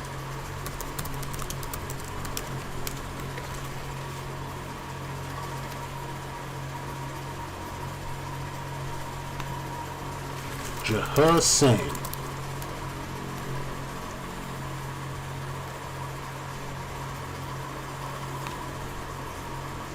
I'm not finding Cecil, Dorothy. Shelley. Who are you? Are you maybe spelling it wrong?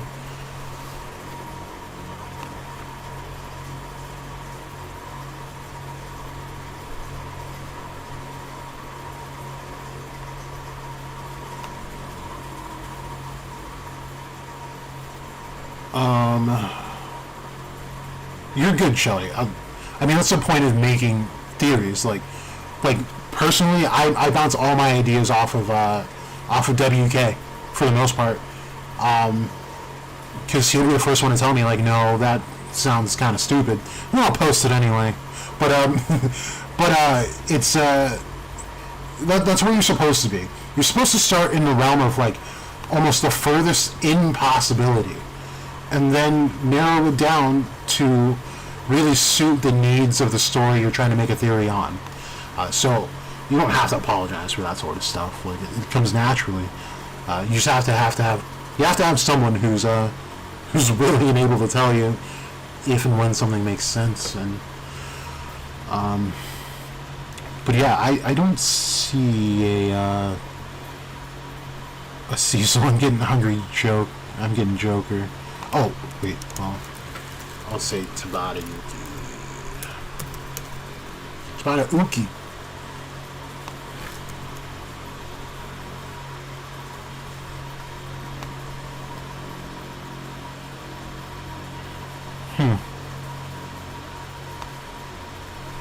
Yeah, I'm not seeing it.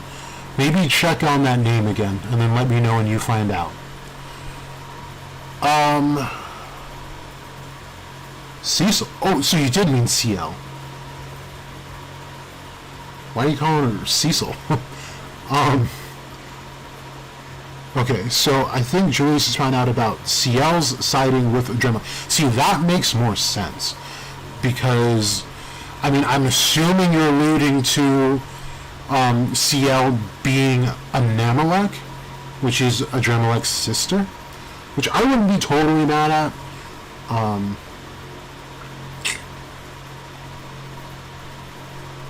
Okay, so let me run that back. I gotta run back your other one then. So I remembered your Matrix theory. I think CL was the previous president of the Hungry Joker. Wait, but the president was a guy, was it not?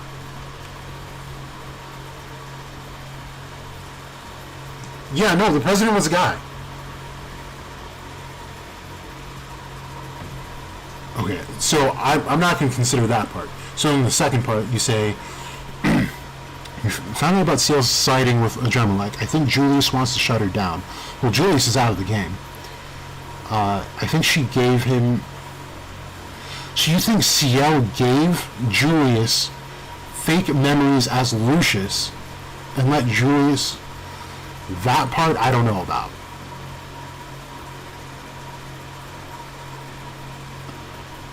That part I don't know about. Okay, so Helix, I think Witch Queen has that automaton substance, so ichor fluid is what you're saying. You made a theory about, given her association to threes, I just think her attribute is deeper than just blood magic, something more nurturing. That's a cool thought. I wouldn't be necessarily against that, because yeah, pagans and witches do work in threes, but we do see that there are pretty strong guidelines as to how magic just operates in the world in general, and having different types of magic alludes to one of a few options, one of them being you're a hybrid, you're aligned with devils, and I think that's really it. You know, you got two souls. Yeah. So I don't know if I necessarily agree with that, but I see where you're coming from 100%. And I think that's valid. But then you'd also have to, like every other witch would kind of have to fall into that, right? Because at some point a consistency rule has to be applied. And Vanessa doesn't fit that. Dorothy doesn't fit that. Unless there's something special that happens as someone takes on the role of Witch Queen, I kind of doubt that would happen. But yeah, you guys. For me, Witch Queen, sus. Dorothy, sus. Adremalek, sus. Liebe, sus. Am I missing anyone else on the sus list? Lucius is a pawn. CL is a little bit sus. I'm not gonna say oh no, she sucks, but she's a little sus. No doubt. No doubt. But I think that's it. Yeah, I got everyone I needed to get. These are your main sussy bakas. Right here. The tetrad of sussy bakas. That's what we'll call them. But stay on the lookout for Liebe. He's a little too quiet nowadays. It's kind of crazy to not have any input after everything we just witnessed that happened to both him and Asta. Don't let those lies fool you. He's been lying to us this whole time. Swear. I swear. I'll drop Black Clover if he's innocent. But yeah. Other than that, I think I'm going to head out, you guys. You guys have a wonderful Friday. Billy, if you're still here, have a great birthday. Hope you enjoy the big 30